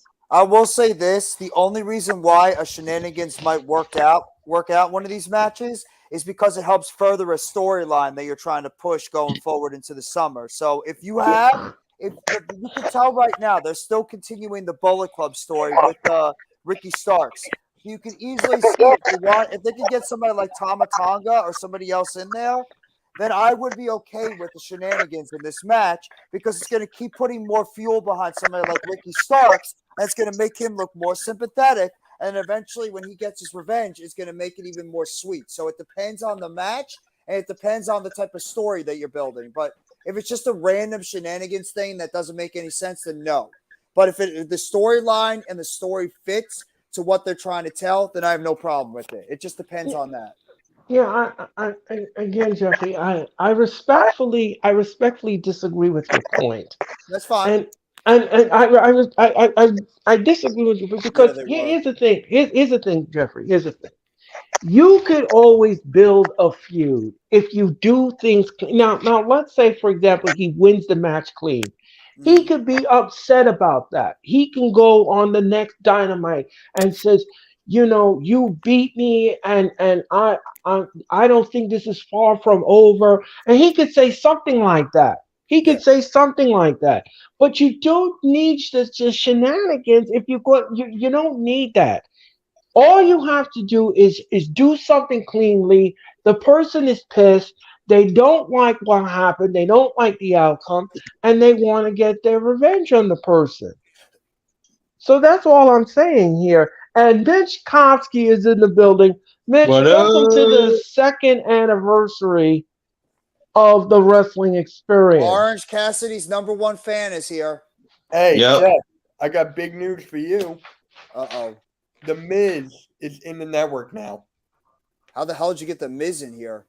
No, your buddy Miz. That's what I mean. How did you get the Miz in the network?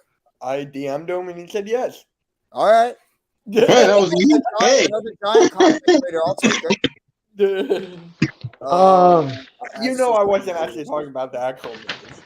No, I mean, if we actually had the actual Miz, that'd be friggin' awesome too. But I love Miz.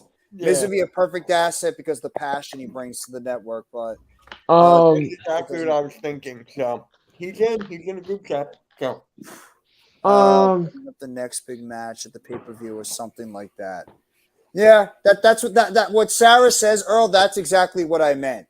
And I mean, I disagree with what you were saying if for a certain attempt, but you have a point.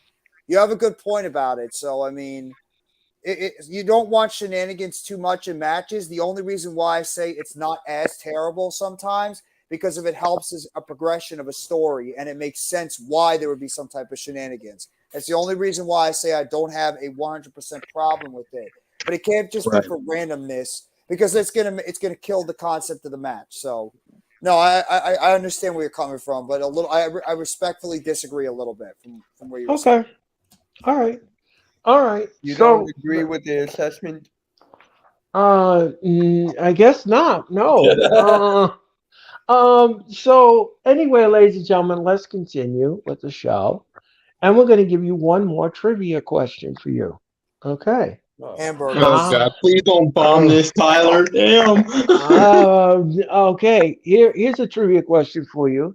How many times? Listen to me carefully, ladies and gentlemen. How many times has Mitch Kofsky been on the Wrestling Experience? Has it been 4, 5, or 6 different times? I can't answer it. More than 6. It's got to be more than 6. More than 6. Mitch has been probably on the show the most out of everybody. Yeah. I'm going to say at this point he's been on 6 different times. Really? Yes, Mitch has been on my show 6 different times, and he's coming on for the 7th time next Thursday here on the Wrestling Experience along with Jeffrey Turner. We are going to predict the Night of Champions, and Wait a minute. Yeah. This is his 7th time technically. So it'd be 8. Yeah, so it'll be 8. Yes, okay, yes. I guarantee it's been longer than that. I think Mitch has been on the show a lot more than No. Yeah, that's what I thought too. No. I'm keeping it in the buck. No, I haven't. Nope. No. No. Well, everybody else you've probably been on the most compared to like the rest of us. Oh yeah. Right. But Mitch will help me predict next week the Double or Nothing and the Night of Champions. How many times has DJ been on your show? DJ's been on my show. I'm going to say at this point, I believe the last time he was on my show, this was his 8th appearance. Yeah, he's been on it more than me. Yeah. Yes. So yes. Yeah, he definitely has been on more than Mitch for sure. Yes. Yeah. It's like every other. I feel like every other episode it's DJ. Mac the Giants fan's been on it quite often too when he has the chance. Mac the Giants fan's been on my show. I believe I think he's up to 5. He's up to 5 different times. He's getting there. And the most person that's been on my show the most has been Cameron. Yes. Cameron's been on my show many times over. And he was funny. He was hysterical. So we're up to the last part of Dynamite, ladies and gentlemen. The Don Callis segment. This was absolutely great. And what we got out of the ending part was absolutely even fabulous too. Tremendous. Guys, what did you make of the Don Callis segment? This was tremendous. I didn't even honestly I didn't even care about Don Callis' explanation when that was the whole point of the segment, because just the fact of the Blackpool Combat Club coming out and pretty much trying to warn Omega about not, staying down, and then you have the Bucks come out with weapons, and then you see Hangman come out to an eruption of a reception, and seeing the Elite all together for the first time since I think it was like Full Gear 2020, after Omega and Page dropped the tag titles, and Omega obviously turned at Winter is Coming and became a heel. That was the first time you saw them all together as the Elite, and then here in the Anarchy and Arena match announcement, this whole segment was absolutely tremendous, and I'm sure we'll probably get an explanation from Don Callis, either this upcoming go-home show of Dynamite of Double or Nothing, or maybe he'll give an explanation the night at the Dynamite after Double or Nothing, where he's going to tell us why he did what he did, because they probably want to have the match sell itself before, he gives his explanation. So, Well, Right. didn't he explain a little bit on why he did what he did? Eventually he said it in his own words, and I'm just quoting what he said. He said that he made Kenny Omega, and yes. then Kenny Omega absolutely did something to him, but we don't know what the something is. That's something that was left in the dark. We don't know what the something is, but apparently, I think the something that Kenny Omega did to Don Callis, he wanted to get revenge on Kenny Omega, and he sided with the Combat Club to screw him over in the cage match. Yeah. So I'm going to say at this point, I think he's already explained himself. I think he already explained why he did it. I want to hear a little bit more. I mean, he got to it was a decent little explanation, but I'd like to hear a little bit more clarity on why he did it. But Oh, okay. don't get trust. It's much better. It's more explanation than we got about Cody and why Brock attacked Cody. Oh, look at this face! Yeah, that's why. Look at That's this all we face! got. Just look at this face 15 different times. That's why I did it. Look at this face. That's the reason why I attacked him. The face. But anyway, ladies and gentlemen, we digress. So stupid. Tyler, what did you make of the segment?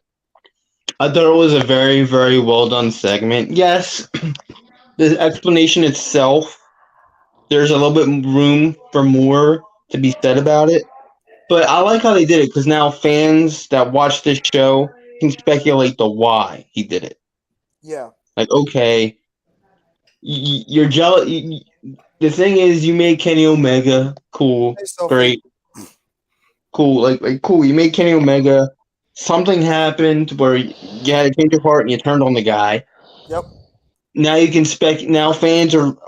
There's a lot more room for fan speculation. Okay, is he jealous of the guy? Did he not like him with the Bucks again, or turning face, and going with the crowd? Yeah. Like is he upset that he's a good guy now? Like, there's a lot of speculation there. Yeah. So that's what I liked about it. There was a little bit more room for that speculation. That speculation from the fans as to why it happened. Right. But he did give enough explanation there to be like, okay, I made Kenny Omega. He did something that made me turn on him, and we just don't know what. And I feel like next week they'll give the what. I feel like next week, because there is another Dynamite left. Right. For this show, there's one more Dynamite left, and then we're on to Double or Nothing. So I feel like they're holding that off to next week. Okay, now we've got the why. But I feel like they wanted to leave that part as a form of a cliffhanger, which I like. They have like that as a form of a cliffhanger. But the whole thing with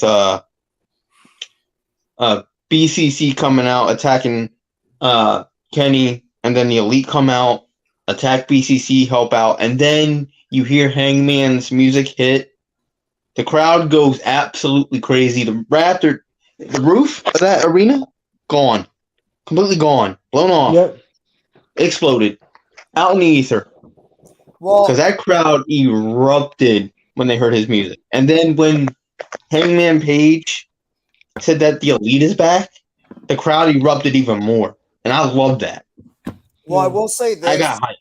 I will say this. I think they're not going to give the explanation next Wednesday. I think they're going to hold that off because they're going to want to give each side like their last little way to build up the feud and build up the match. So don't be shocked if you get like a promo package or like, something simple, because the match is Right. going to sell itself. I mean, they already had the big angle yesterday. So I would not be shocked if, like, they do a promo package on the BCC and then a promo package on the Elite.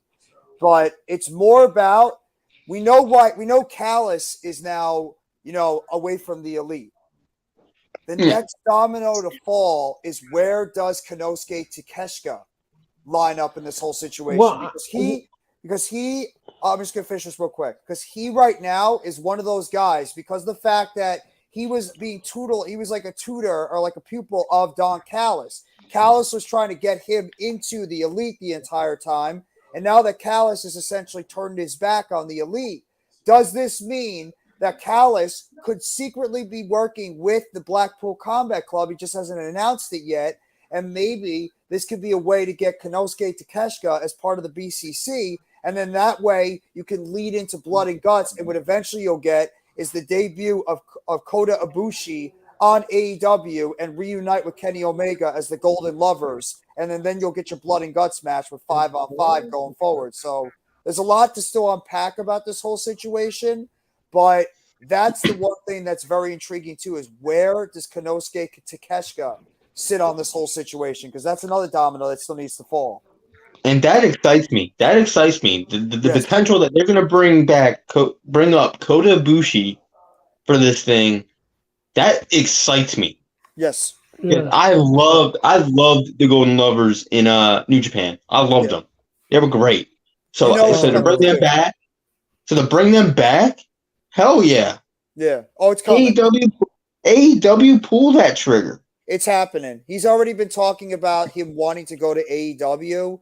It's just Right. really about, I think he wants to be more of a teacher and like build his own wrestling school, teach the youth and like teach the young kids before he Right. makes his decision. But he's been lauding and saying he wants to go to All Elite Wrestling. That's been his goal for a while, since he wanted to move to the United States and be part of like, an American wrestling company. WWE still on his radar too, Yeah. but it's always been AEW. And I mean, Right. it makes too much sense. If Takeshita ends up going heel, which I don't know how that's going to work, because Takeshita seems like a good baby face, but if he ends up joining the BCC, you're getting Kota Ibushi. You might as well lock it up. Ibushi is going to debut in AEW, and then you're going to get BCC versus Elite and Ibushi at Blood and Guts, 5-on-5 match. That's going to be your Blood and Guts match right there.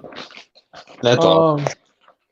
And yeah, I'm going to agree with everyone's assessment here. I'm going to agree with it because this was great. This is great. And this is a tremendous angle to lead into this Anarchy match.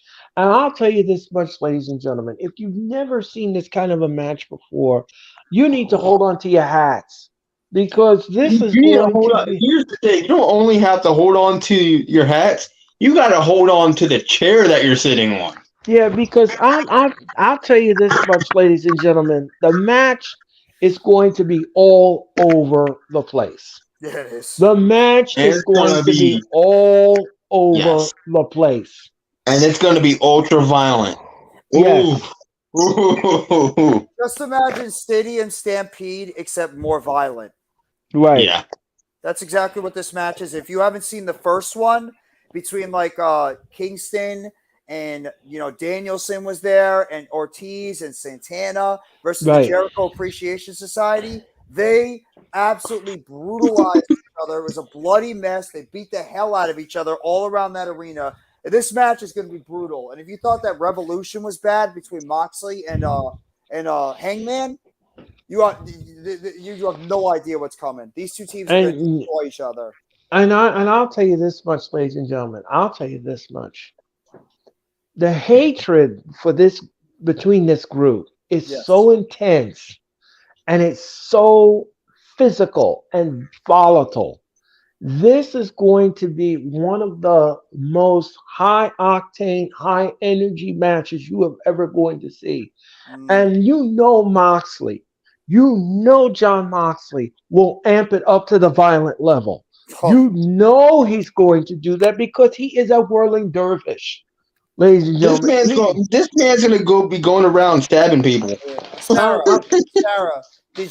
did you by any chance see that match at Revolution between Moxley and Hangman Page? It's pretty much an Anarchy match. Is pretty much like a no holds bar, but it's like you can pretty much beat the hell out of each other all around the arena. Anarchy, anything goes, falls count anywhere. Just beat the living hell out of your opponent in anywhere. Beat the stew. Beat the stew. Weapons are illegal. Everything. I mean, Sarah. I'll tell you this much. If you're squeamish and you don't like violence and you don't like, this is not for you. Wait until the match is over. If you don't like blood, I'm telling you this much, folks. If you're squeamish with blood and you don't like violence, skip this match over and go to the next match, because this is not going to be for you. This is not going to be tamed by any means necessary. They are not watering down this match. This match will not be watered down. No. This match this match is going to go into the elevator. This match will go to the freight elevator. This match will go in the back of the arena. This match might even go to the desert. It just goes all over the place. And I'll tell you something. To call this match, I'm not even going to call this match, because the spots in this match is going to be absolutely wild. It's going to be wild. I mean, they're going to probably rip the ring up. Okay. They're probably going to take the ring ropes and take them off and choke each other with it. I mean, this is how crazy this match is going to be. Production is going to be backstage. Production's going to be backstage, and they're going to have to get extra ropes to run out there and put it back together again quickly, because we have another match. I mean, this is just WWE, when they do these types of gimmick matches. It's like sort of tamed, because WWE is still like a child-friendly type program. How many times do we watch AEW gimmick matches? They're not tamed. They're when you hear like a Texas death match or a explosive barbed wire death match, or like an no holds barred or a steel cage or any of this stuff, they don't hold back. And especially you have to think about it too. They're not on television. This is a pay-per-view that you're paying $50 for. They are going to absolutely beat the living stew, hell, whatever you want to call it, out of each other. And you have look at the personal feuds you have in this. You have Moxley and Hangman, who just beat the hell out of each other in a Texas death match. In Revolution. Omega and Moxley, who just beat the hell out of each other in a steel cage. You have personal feuds right inside this big gimmick type match. And then you have Don Callis, who is going to be lurking somewhere in the background. This is going to be brutal, and you're going to get brutality all over this damn arena. If you're like somebody that likes these types of matches, you are going to be in for a treat. And if you're somebody like Earl and Tyler said, you're squeamish, I would step away, because this is going to be like 25, 30 minutes of just absolute brutality like you've never seen. And I'll tell you something. Exactly, Koopman. Exactly. Yeah, it's basically that. It's basically that. Yes. It's ECW meets AEW. That's exactly what it's going to be like. I can't wait. Yeah, it's going to be like, glass panes and screwdrivers. And baseball bats with barbed wire. Okay. Brooms with barbed wire. Also, any of the environmental weapons that they use in the arena. Around the arena. And by the way, ladies and gentlemen, if I read this correctly, if I didn't, I apologize. But I believe Moxley did tweet today that he's looking to invest in a 2x4 with barbed wire. So he's gonna go. This man is gonna go. This man is gonna go Cactus Jack style, 1998. No. So you know what? Do you guys remember back in WWE that one backstage promo? I believe it was like 2012, 2013, when both Terry Funk and Mick Foley handed those weapons to John Moxley. I think one was like a chainsaw, and the other one was a Barbie.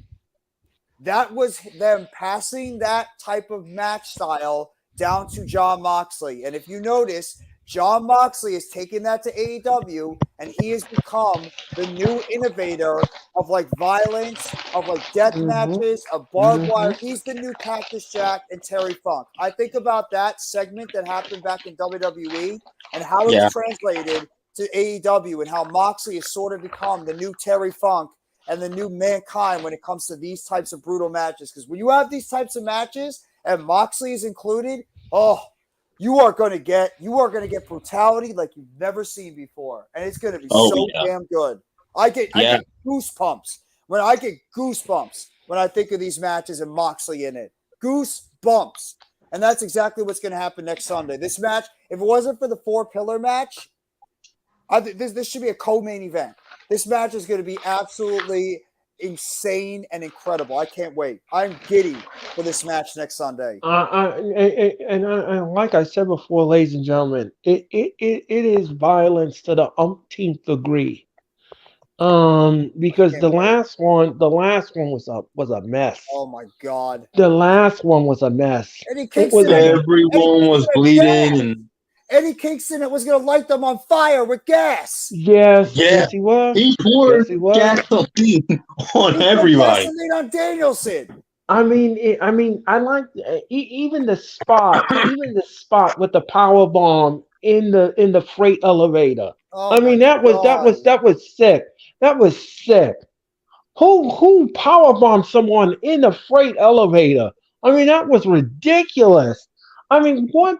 I'm telling you, folks. I'm telling you, this match is going to be. I can't wait. For a fact, they're going to top what they did in that first one. They're going to look at that first one and be like, "That was good," but we are going to take it to another level because. I agree with Jeffrey. This is going to be absolutely insane. I agree with Jeffrey. And when we did the live stream last night and they said Anarchy in Arena, you saw all the smiles on every one of our faces and how giddy we got because this match is going to be violent. This match is going to be brutal. This match is going to have barbed wire, glass, tacks, tables. Maybe it could even have fire for all we know. Power bombs through tables, freights, blood. It's going to have everything in this match. If you're one of those guys that likes that ECW, GCW type style of wrestling, you are going to get a treat. And there's no censorship. And you on TBS or TNT, it's pay-per-view. So you know for a fact they're going to go all out. Yeah, there's gonna be cursing. I'm telling you something, folks. They literally have taken the rules and tore it up into pieces. Yeah. And there is nothing. There's nothing. There is pinfalls in this match. Yes, there is pinfalls, but does it matter? Does it matter? No, it doesn't. It doesn't matter. And I'll tell you this much. Yeah, you can literally beat your opponent until they're knocked the hell out. Yeah, and I'll tell you this much, ladies and gentlemen. I'll say this to you right now. If you are in the ringside area, don't wear white. No. Don't wear white. You're in the splash zone. You are in the blood splash zone. Don't wear white. Whatever you wear white, you'll be red.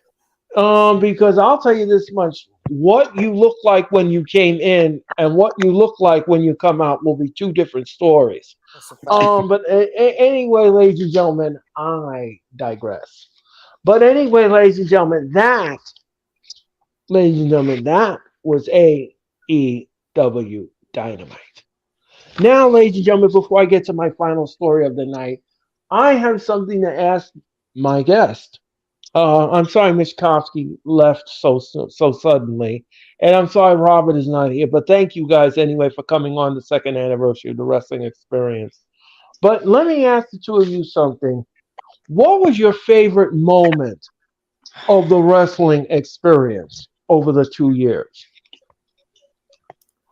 Probably when we got to talk about AEW Revolution and just the genuine excitement we were talking about that pay-per-view. I mean, this past one that we just did. I mean, we were all just so giddy and happy, and we just, we had nothing but more things, like positive things to talk about. That to me was probably one of the best things because, when you're a wrestling fan and you have nothing but glowing things to say, it only just makes a pay-per-view that much more special. Ah, Mitch And the fact Kowski's that- back. Mitch, welcome back. Did someone say my name?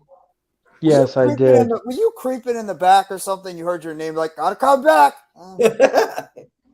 But no, I'd probably say I probably would say like the AEW Revolution pay-per-view we just did, because that was incredible. That was really something that made everybody that's a wrestling fan just incredibly happy and excited. It was just it was one of those pay-per-views that just made you always want to talk about it, and just like, it makes you fall in love as a wrestling fan. And that for me was easily one of the best things, was being able to talk wrestling with a bunch of other passionate wrestling fans like yourself, Earl, and Tyler and Mitch and others, and just be able to talk glowing things about a pay-per-view that we all genuinely have nothing but great things to say about.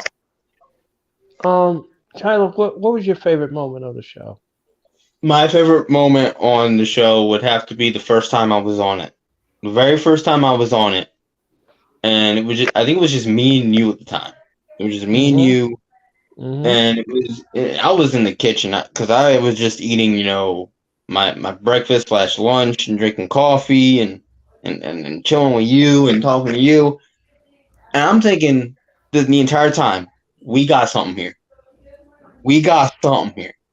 Because the chemistry was completely there. Completely. Yeah. Oh, yeah. And we were just talking AEW. This was the AEW Dynamite one. We were talking about Dynamite. And I'm thinking, we got something here. And I knew, like, months later, I tied that into pitching this Elite Talk to you. Hey, you want to do it? You're like, yeah, let's do it. And if it wasn't for that one episode of the Wrestling Experience, Elite Talk would not exist. No, it wouldn't. No. Meeting you, man, during that episode, phenomenal. Because as soon as that chemistry was built and we were able to talk wrestling and joke around about wrestling and doing all that, Elite Talk exists now, and I'm happy that it does. And if it wasn't for, let me reiterate, if it wasn't for the Wrestling Experience and me being on there, Elite Talk would not exist. Right. And the Monday Night Raw watch along too. It's probably one of my favorite shows to do every single week. I love doing the Monday Night Raw watch along. That too, man.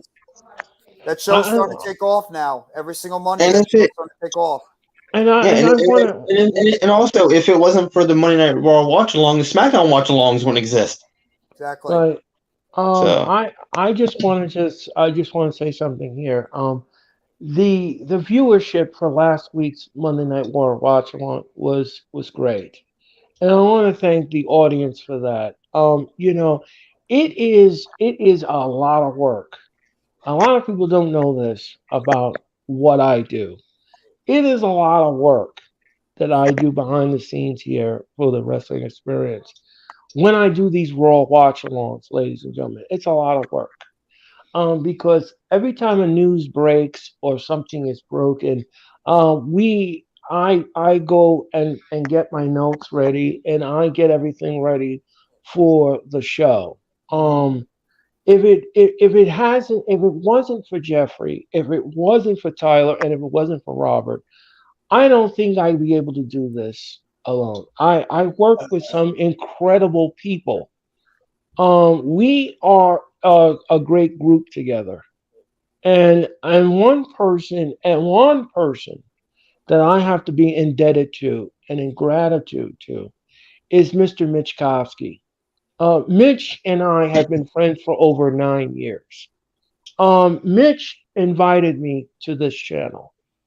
Mitch has elevated my show. Jeffrey has elevated my show. Tyler has innovated my show. And everyone else who's been on this show has elevated me to do the best I can. I'm not going to be perfect at it. No, I'm not perfect at it. I'm not saying that. No, nobody is, man. Nobody's perfect at it. But I have learned from each and every one of you.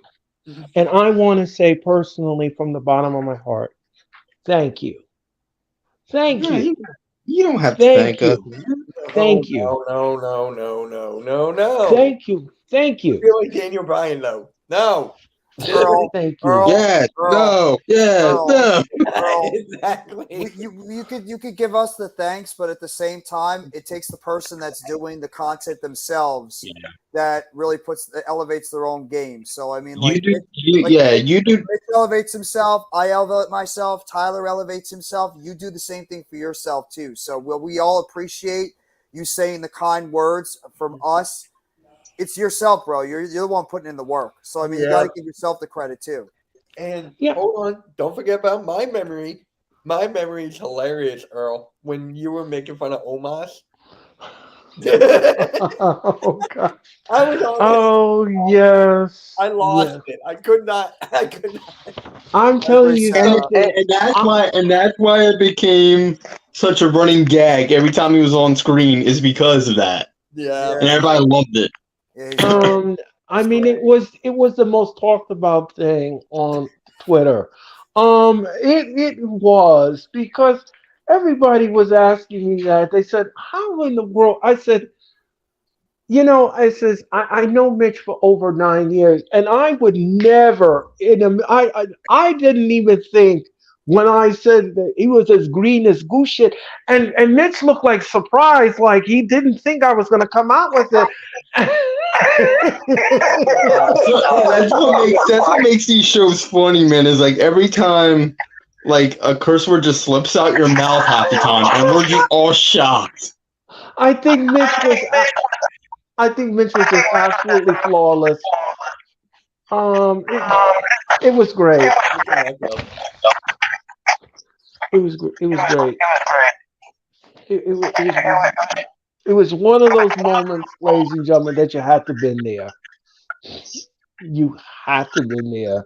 And like I said before, I'll say it again. If you want to see the encore presentation of that stream, all you have to do is just go on my channel and watch it anytime, any place, anywhere. And you will be part of the show because Mitch was, and even Jeffrey. Jeffrey, were you surprised at that show? What, the Revolution one? No. The Raw watch along, the one with Old Moss. No, actually, I was more surprised when you said during the Texas Death Match with Moxley and Kingman. Oh yeah, when he dropped when he was getting stabbed with the damn the fork. He was like, "What the fuck?" I'm like, "What the?" And you even caught yourself on that one because we're all like, Earl. And I caught you first. You looked right at me and you were like, "Yeah." By the way, Earl. Yes. Me and my buddy Tyler, when Tyler was around, and don't worry, guys, my buddy Tyler will be back soon, and we will have Tyler squared. So that we need P squared going. We need P squared, bro. Yes. But me and Tyler were talking, and I added Earl to the phone call, and we were like, "Earl, you want to do the Monday Night Raw watch along?" And from that moment on, it was history. Yes. That's when that kicked off. That's when that made it, and you made it as big as it is now. Tyler was telling me, he was like, "Mitch, we need someone to do Raw every single week, so it's like the same person, and we don't rotate." And I'm like, "All right, Earl's it." I'm like, "Earl's it." I forgot how I got involved in it. I think it just because popped I on asked. so. I asked. I was like, right. And then you were like, "Oh, if Earl wouldn't mind." Oh yeah. I think what happened was Mitch called me on the phone, and he said to me that he spoke to you, Jeffrey, and he said to me, he said, Earl, do you want a co-pilot on your show? And I thought about it, and I says, well, I kind of need somebody to kind of fill the potholes if I forget something or I misspoke something or when I call a match I didn't call it the correct way. So I need another pair of eyes just to make sure that I convey the information correctly to the audience. Because you know, people are fickle these days. You know, they hang on Oh, God. every Left. they hang on every day thing you say, and they come back with it. And you said this, and you said that. So I said, you know what? I'm going to clear all that up. I'm going to fix all of that. And I said, yes. I said, if Jeffrey wants to do it, absolutely. Bring him on board. And it was history. Jeffrey and I, ladies and gentlemen, have a great chemistry together. Because Oh, you Jeffrey, second to none, man. Second to none. Jeffrey is one of the most brilliant minds for Yep. wrestling. Well, thank you. Yeah, Thank you. he compliments me like wine and cheese. So, ladies and gentlemen, Come on, man. and there Oh, goes look. my background. I guess we're doing the pick and roll podcast again. Yes. What? I got it. But So anyway, ladies and gentlemen. Anyway, like I here's said, go ahead, here's Tyler. I'm sorry. here's my side of this whole coin that because it wasn't just you guys. After a while, it was me. It was you, Jeff, and me for the longest time. Mhm. So I'm just sitting there watching Raw, or this was like a few hours before Raw even started. I forgot when I came in, but I remember you asked if I could just be a guest. I wasn't even supposed to be the third co-host. I was supposed to be the guest, Right. and for some reason, like right after that show ended, I'm like, I had fun, and I asked you, I'm like, I have nothing to do on Mondays. Can I be that third guy? You were like, yeah.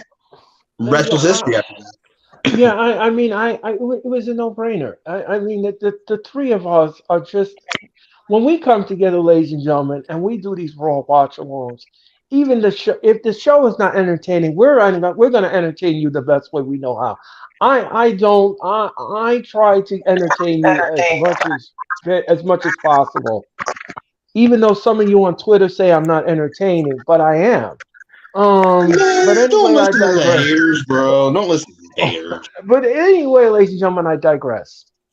Um, but anyway, ladies, If you're getting haters, you're doing something right. People Yeah. say that's just if people say mean things about you, make fun of you, like say these horrendous things to you. That means they're watching and they're paying attention, and that's good. That's good for you because with yeah, positive or negative comments, views, anything, it's a score for you. It's a score in the win column. yeah. You know, I said to one Yeah, person. look at our side. There was people that came out and said that me and Rob are boring.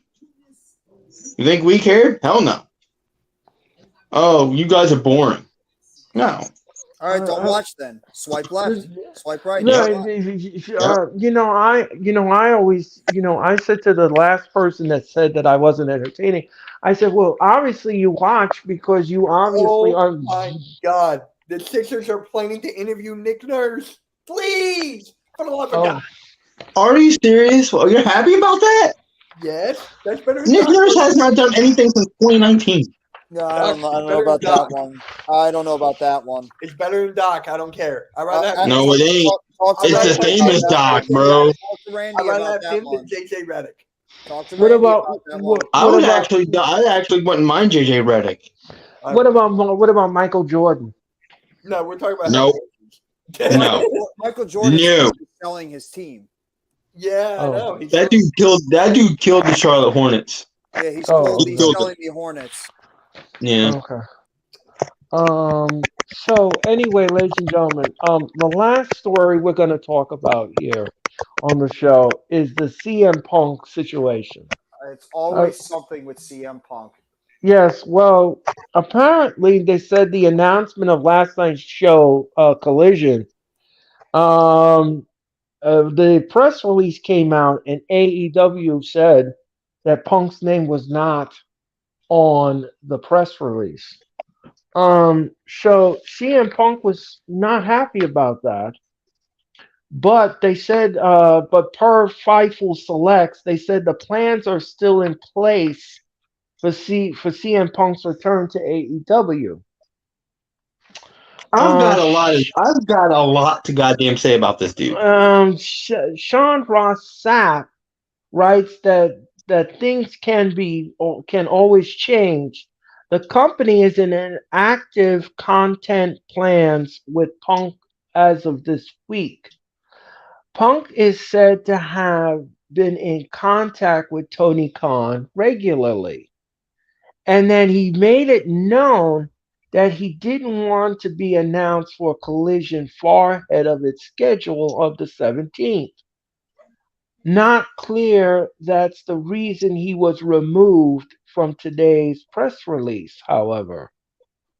Sapp also says that he mentions, and he heard from a source, that Ace Steel could be brought back to to AEW, along with Punk. Steel is widely reported that he's fighting with Punk to get Punk back with AEW. That's a joke. However, if he does come back to Collision, the wrestlers and the roster, according to PW Insider, if Punk comes back and he's put on Collision, the roster that AEW will be putting together will be the people that want to work with Punk. Look at this, Earl. Well, it seems like that AEW did resign him several months ago. Yeah. So they said that unless this article is not true, it says that that maybe Ace Steel has been back the entire time with AEW. Okay, well, I might be wrong. It's reports. Everything is so fickle right now. Right. With AEW and this whole situation. Who knows what's right and who knows what's true and because they said Steel was either returning to AEW or he's heading to WWE. Yes. I don't know which is live and which is Memorex. But here's the thing. Here's the thing, ladies and gentlemen. I understand people are fantasy and Punk, and I understand you want to see him, and I understand you makes money, and I understand this. But this man is a drama queen. The man is a prima donna. The man bashes you behind your back when he gets the chance. He just got in a fight with Brian Alvarez of the Wrestling Observer. We went off on him, and Alvarez just went on like a Instagram rant on CM Punk tonight. Yeah, it's just that Punk is not the end all to be all. And me and Tyler have spoken about this on the Elite Show. We have spoken about this in length. And I again, like I said before, and I'll say it again, ladies and gentlemen, I don't want Punk back. Personally, I think he's a great wrestler. Yes, he's a great wrestler. I understand that. He makes revenue. I understand that. Great. I get it. I understand it. You don't have to beat me over the head with a wet noodle. But as far as a business standpoint is concerned, I do not think Punk is the answer here. Because now you're going to have to take a roster. Listen to me carefully. You're going to have to take a roster and put this together for this Collision show. And it will only be the wrestlers who are willing to work with Punk. Because nobody else in Dynamite wants to work with this man. So I don't understand why Tony Khan is doing this. I think this is a big mistake. Well, is it Tony Khan?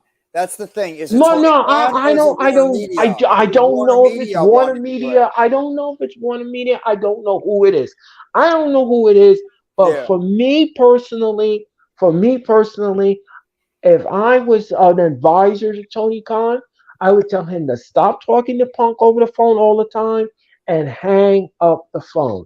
Because the thing is that Tony Khan is a fan of Punk, and he allowed Punk to let that media scrum go out of control. He allowed it. Yes, he did. because he runs after Punk behind the scenes like a puppy, like he's never seen a CM Punk before. I mean, Tony Khan, please wake up and look in the mirror. The man bashes you all the time on Twitter and Instagram when he And gets the now, chance. to add to that, I think it was yesterday or the day before. He went on Instagram Live. CM Punk did. And he completely bashes the fans. Oh, they don't know what happened. And blah, blah, blah, blah. Dude. Yeah, we don't know what exactly happened because we weren't there. Yeah, you're right on that part. But we know enough that you were a dick. That you caused this. If you didn't rant your little rant at that media scrum, none of the stuff that happened after would have happened. Maybe it's too None of that stuff would have happened. But you went on that media scrum, bashed everybody under the sun, from the VPs to the Hangman. That's your issue. It's because no matter what, Tyler, no matter what any of us think, no matter how much we might not like it, business-wise, it's the best move because I hate to say it, the fact that everybody's talking about Punk, that's business. The fact that we're even bringing up the name CM Punk like we are now and everybody else, I get that. Punk because we're putting him back in the limelight. And here's the thing. We get that part. We get that part. Okay, it's great. But here's the thing, though, real quickly. If you don't care about CM Punk, dead in the issue immediately and stop making it a topic of conversation. The fact that you still and fans still think about CM Punk with this type of regard, no matter what you think of him personally, if you don't like him, if you like him, or whatever it is, that puts his name out there as still a prominent name in the wrestling business. And no matter what we all think about it, it's all about business. And no matter what, CM Punk is a major name in the wrestling business, even still to this day. And Warner Media is probably the ones that did this, and they're probably looking at it and saying, we got television rights contracts coming up in 2024. We got a new show that we want to debut, and we know CM Punk is one of those guys that can just go off the handle, but at the same time, he is a major wrestling star that nobody else really in our company is at that level, and as the only reason that they will tolerate doing this with Punk and wanting to try to get him under contract. Do I think that Punk is in the wrong? Absolutely. Do I think Punk shoots off his mouth too much? Absolutely. But I think Punk coming back to AEW is the best thing for AEW. Yes. And you know why? Because he's going to make the company more money and it's going to make it more profitable. It's going to put more eyes on the product because people are going to be waiting to see what CM Punk is going to say, what CM Punk is going to do, and what CM Punk or who he's going to feud with. So as much as we don't like him, business-wise, I understand why AEW is pretty much jumping through loopholes to try to get CM Punk back because he still is that type of name in the wrestling business that not a lot of people currently have that name value. See, I get that. I get that. But the thing is, for the guy to go on social media completely badmouth the fans the way he did, that's not going to give you business. I hate to break it to you. That's true. It's not going to give you good business because you're bashing the people that the product is for. And that's what I'm trying to get at. And yeah, CM Punk coming back will give them ratings. It'll give them a lot more fanfare. But yeah. There's two parties. There's two sides to the story here, and yes, the elite, you know, we're at fault too. And they have contracts coming up too. Remember, Kenny Omega and the Bucks, they're going to be free agents at the end of this year, going into early next year. So they're negotiating new contracts as well. And if there's still animosity between the elite and Punk, who's to say that if AEW and Tony Khan are so gunshot to like bring back Punk, this doesn't say to the Elite, well, we don't want to be around this dude anymore. We don't care that you're having 2 separate shows. We don't want to be involved anymore with CM Punk. We're going to let our contracts ride out, and we're going to go to WWE. And that's the part where that really gets me, because it's called All Elite Wrestling. Right. Why are you gonna have All Elite Wrestling without the Elite? That's the problem. Yeah. And that's what's gonna irritate me, because you bring that Punk, it's basically going to take a cornerstone away from the company, and it's just a double-edged sword at this point, for us And they already fans. lost one of their cornerstones when Cody Rhodes went back to WWE. That was one of their keys.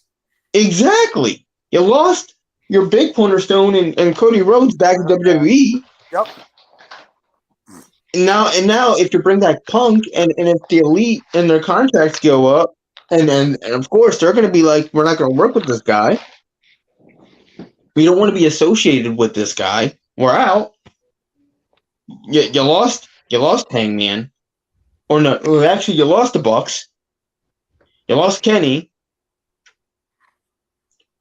I don't know where Hangman lies. I think he's working on a contract extension with AEW. That was the latest rumors. They're working on a new deal, but I don't know if he signed it yet.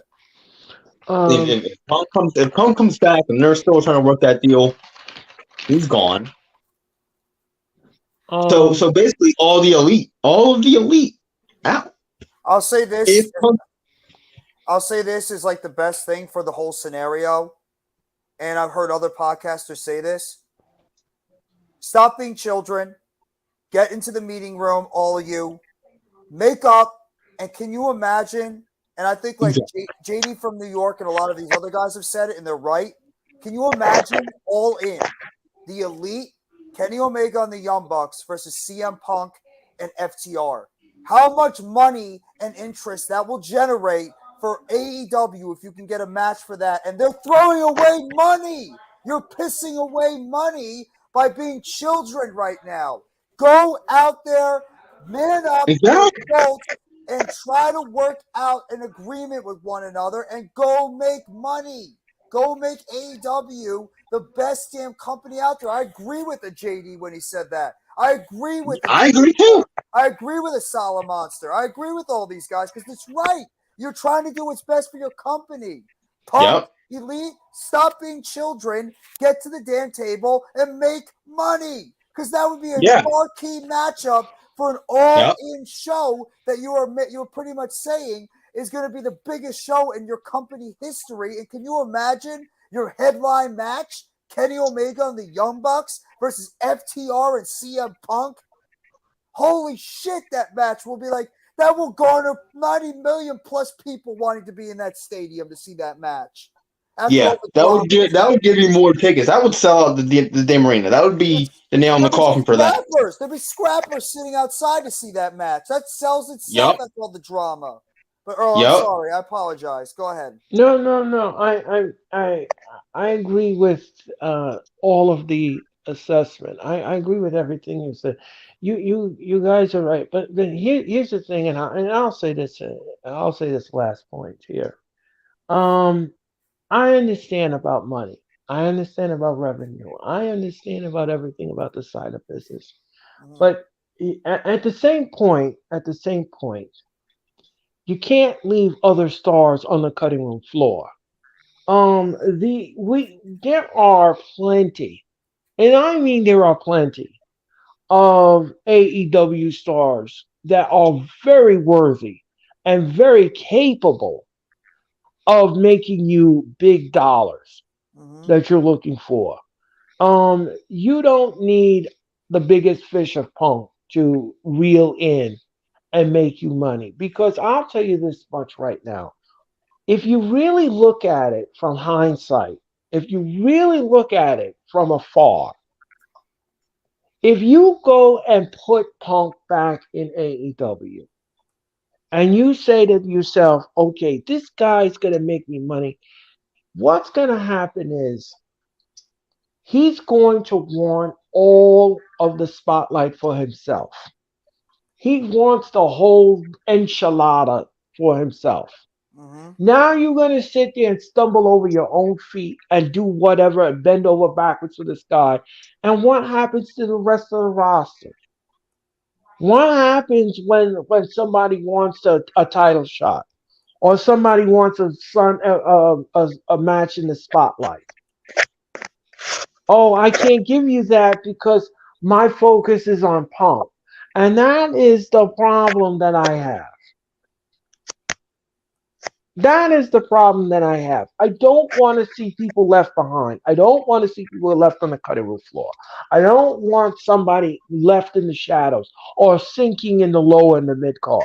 Mm-hmm. I don't want to see that because you're catering to Punk because he's back. Now everybody has to move off the table and get off the table because this guy's got to eat. Right.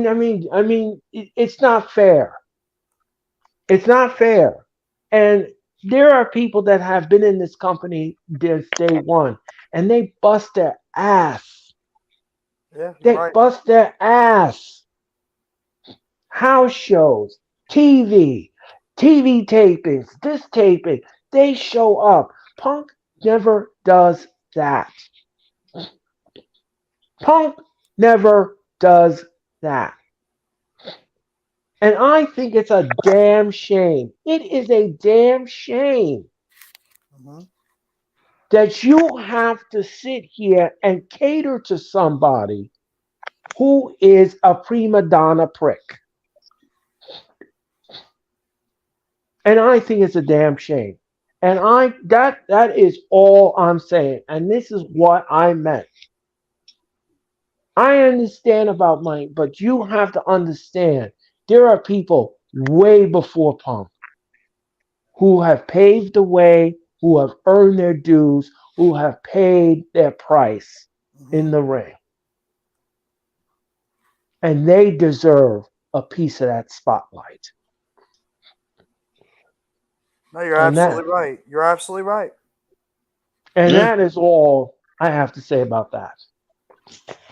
No, you're absolutely right. I can't disagree with anything you said. And I mean, if it's only that easy, unfortunately. But as much as that is a very valid and true point, as we all know, and it's the sad part of life, money talks, money walks.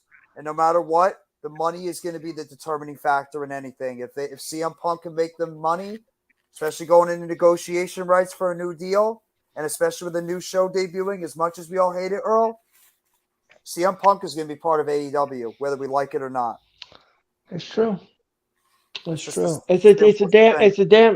It's a damn shame. It's a damn shame. But that's the way the ball bounces, folks. Yeah. Nothing we can do about it. We're just watchers. You know, We're we just just watch. watchers. We just watchers, ladies and gentlemen, who have an opinion. We're just spectators. That's all we are.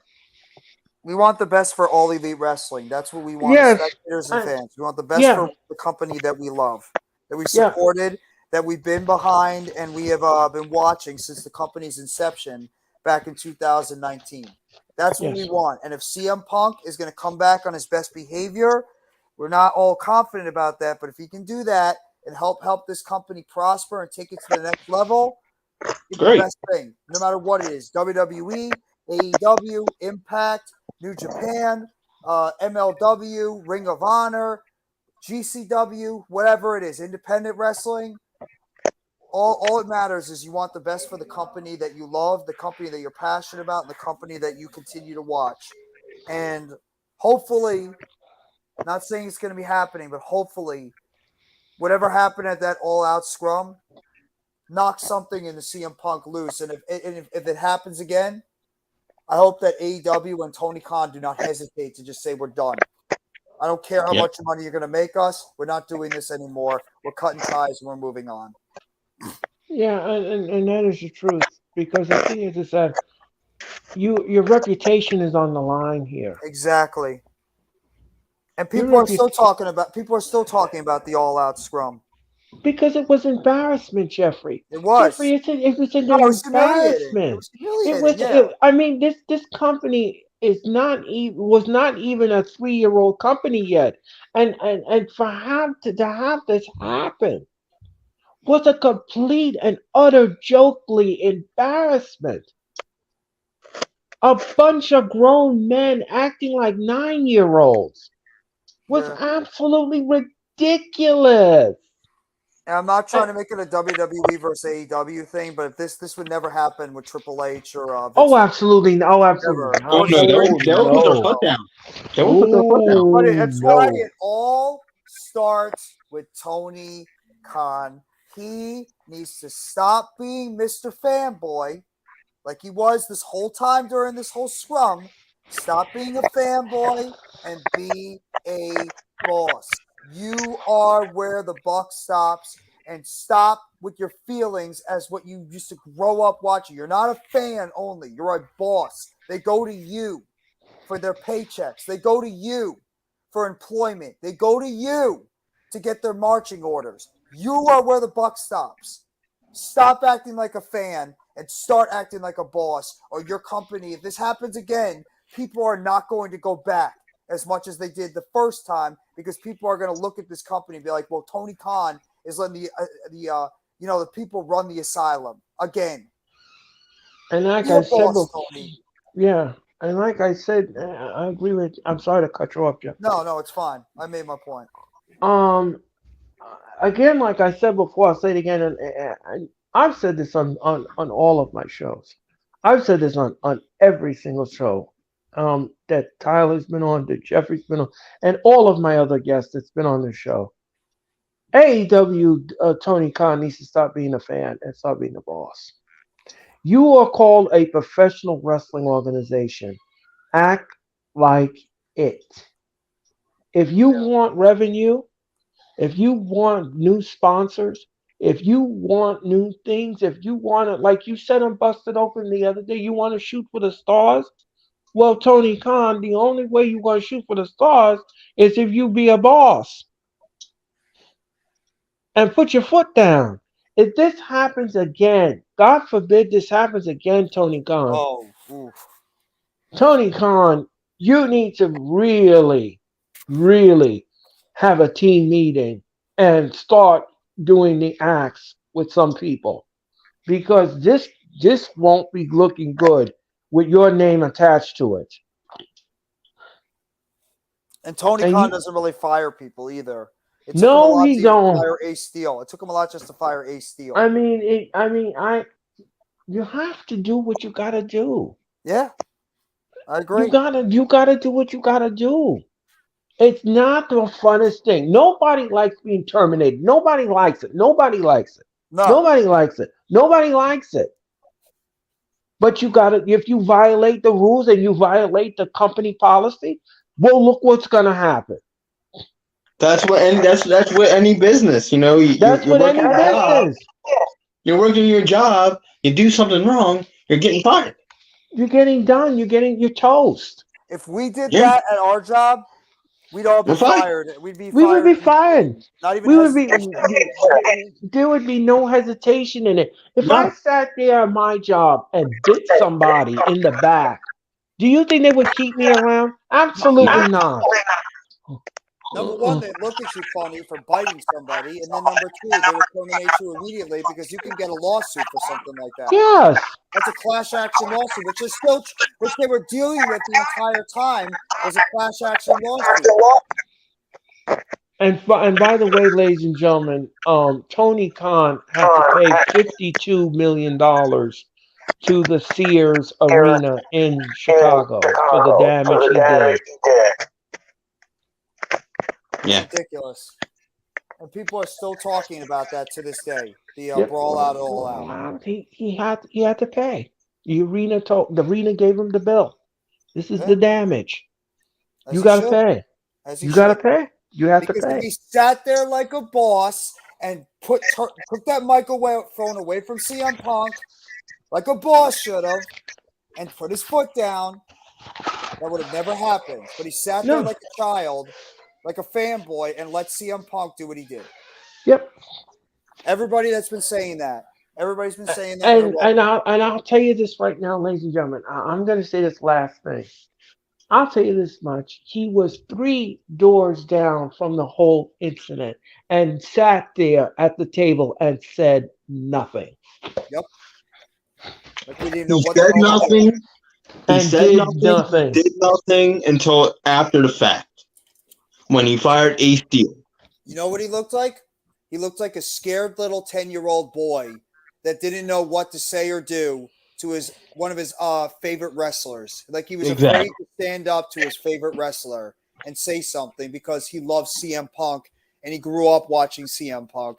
And now that CM Punk is in his company, he was afraid to actually stand up to CM Punk, who's wrestling in his company. So he sat there like a scared little boy, like he didn't know what to do. And you can't do that as a boss, because that was Triple H and that was Vince McMahon. That mic would have been ripped out of CM Punk's hands. He would have either been suspended or could have even been terminated. Yep. Probably would have been terminated immediately. And I'll tell you this much. If I was the president of AEW and he did that in front of me, he would have been done. Same thing. Yeah, he would have been fired. He would have been done. Give me the mic. You're out of here. He would have been. Don't come back. Done. Don't come back. He would have been fired. Yep. I don't care if the cameras are rolling. I'm firing you in front of the damn cameras while the cameras are rolling. You're out of here. Yep. I would have sent him the termination papers via FedEx to his home. I said, sign these, and you are done with us. Yep. I would have actually gave him the pink slip around the damn spot. Come to my office. Here's your termination papers. Get out of here. But just for like my last point,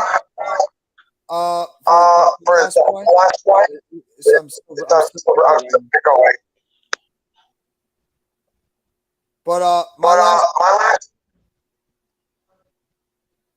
everybody mute your mic for a second. Mute your mic for a sec. Can you hear me? Yeah. Earl, try it. Yeah. Hello? Yep, I can hear you. Oh, there it is again. Does somebody have the YouTube tab open by any chance? I don't think so. Like they have a YouTube, you have like your channel open on YouTube? No, I don't think so. Because that's the only reason why I would be echoing. I don't have any YouTube up. All right, so then I don't know why it's echoing, but for like my last point on this whole situation is I'm done with the brawl out stuff. I'm done talking about it. If CM Punk is going to come back, so be it. I'm excited for Collision. AEW has got me jazzed up for what they have going on this summer with Double or Nothing, with Collision coming up. You got Forbidden Door, you got All In, you got All Out, Grand Slam, Full Gear. There's a lot of great things happening with All Elite Wrestling, and CM Punk included. If he's on his best behavior, if he comes back, is only going to take that company to an even higher level than it's even been before, because he is a big name. So I'm going to look forward to the future, and the same thing with WWE, because I think this is one of the most exciting times as a wrestling fan. We've gotten some tremendous pay-per-views overall from both AEW and WWE, and I think it's going to happen next weekend. We're going to get spoiled, because as much as we've been critical of WWE, I think the pay-per-view is still going to be great, because I think the matches will be great, and I think Double or Nothing is going to be great too. So either way, I'm going to be positive in this outlook, because I think AEW has got something incredibly special that's coming up down the pipeline this year. And I'm genuinely excited to see Collision, Forbidden Door, Double or Nothing, All In, All Out, Full Gear, Grand Slam, all that stuff. It's going to be a great time as a wrestling fan. Let's strap ourselves in and enjoy the ride. Yeah, I agree. Amen to that. Amen. Well, ladies and gentlemen, that's going to do it for our show. That's going to do it for the second anniversary of the Wrestling Experience. I want to thank Jeffrey. I want to thank Tyler. And I want to thank Mitch. And I want to thank Robert for all coming into the streams tonight. I had a lot of fun. It was entertaining. It was funny at times. It was good trivia at times. We got our favorite moments out of the way. We got everything that I needed to stay out of the way. I want to thank our viewers. I want to thank everybody who watches the show, who supported me, who supports this brand. And again, like I said before, again, I said again, you guys are absolutely fabulous. You show up, you show out. Please don't forget that next weekend is Memorial Day weekend, and we're going to give you a lot of wrestling content. First of all, we're going to give you the go home show for Raw. That's going to happen this Monday night. We're going to give you the AEW go home show. That's happening Wednesday night. Thursday night, the Wrestling Experience returns with the prediction show. Then Saturday afternoon, we're going to give you the Night of Champions. Saturday night, me and Tyler will return to the streams, and we're going to give you Elite Talk. Then on Sunday, we're going to give you Double or Nothing. So, ladies and gentlemen, and then we're going to give you the fallout from the Night of Champions on Monday Night Raw. So, ladies and gentlemen, all of that content is coming your way in the cook pot, in the highway. All you have to do, ladies and gentlemen, is log on to our channels, subscribe, and like all of our channels. Again, I want to thank you all so much for joining us tonight. We hope that we entertain you. We will see you, all three of us, we will see you again in cyberspace on Monday night. And actually, me and Tyler will see you Saturday afternoon because Elite Talk returns this Saturday afternoon at 4 Eastern, 4 Pacific. So don't forget that. We're going to return with that. But until then, Hey, Earl, Jeffrey, Earl, yes. do you think Brock Lesnar is finally going to explain on Monday why he attacked Cody?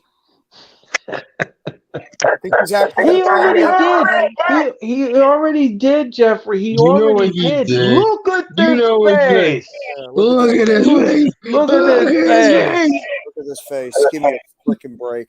Um, Give me a goddamn break. Please just end this damn feud already. ladies and gentlemen, me and Jeffrey and Tyler, we will return on Monday night with that little ditty. Yeah. But then again, like I said before, again, thank you for tuning into our show tonight, ladies and gentlemen. Me and Tyler will return this Saturday. We will see you Saturday, and we will see you on Monday. Have a great weekend, everyone, and be safe out it. And be safe, everyone. Now with the hottest show in the universe, the Wrestling Experience, with your host, Earl Cole. Acknowledge me. Coming at you with all the dope shit, freshest WWE content, and also the AEW. You are now watching The Experience, the Wrestling Experience. Now with your host, Earl Cole.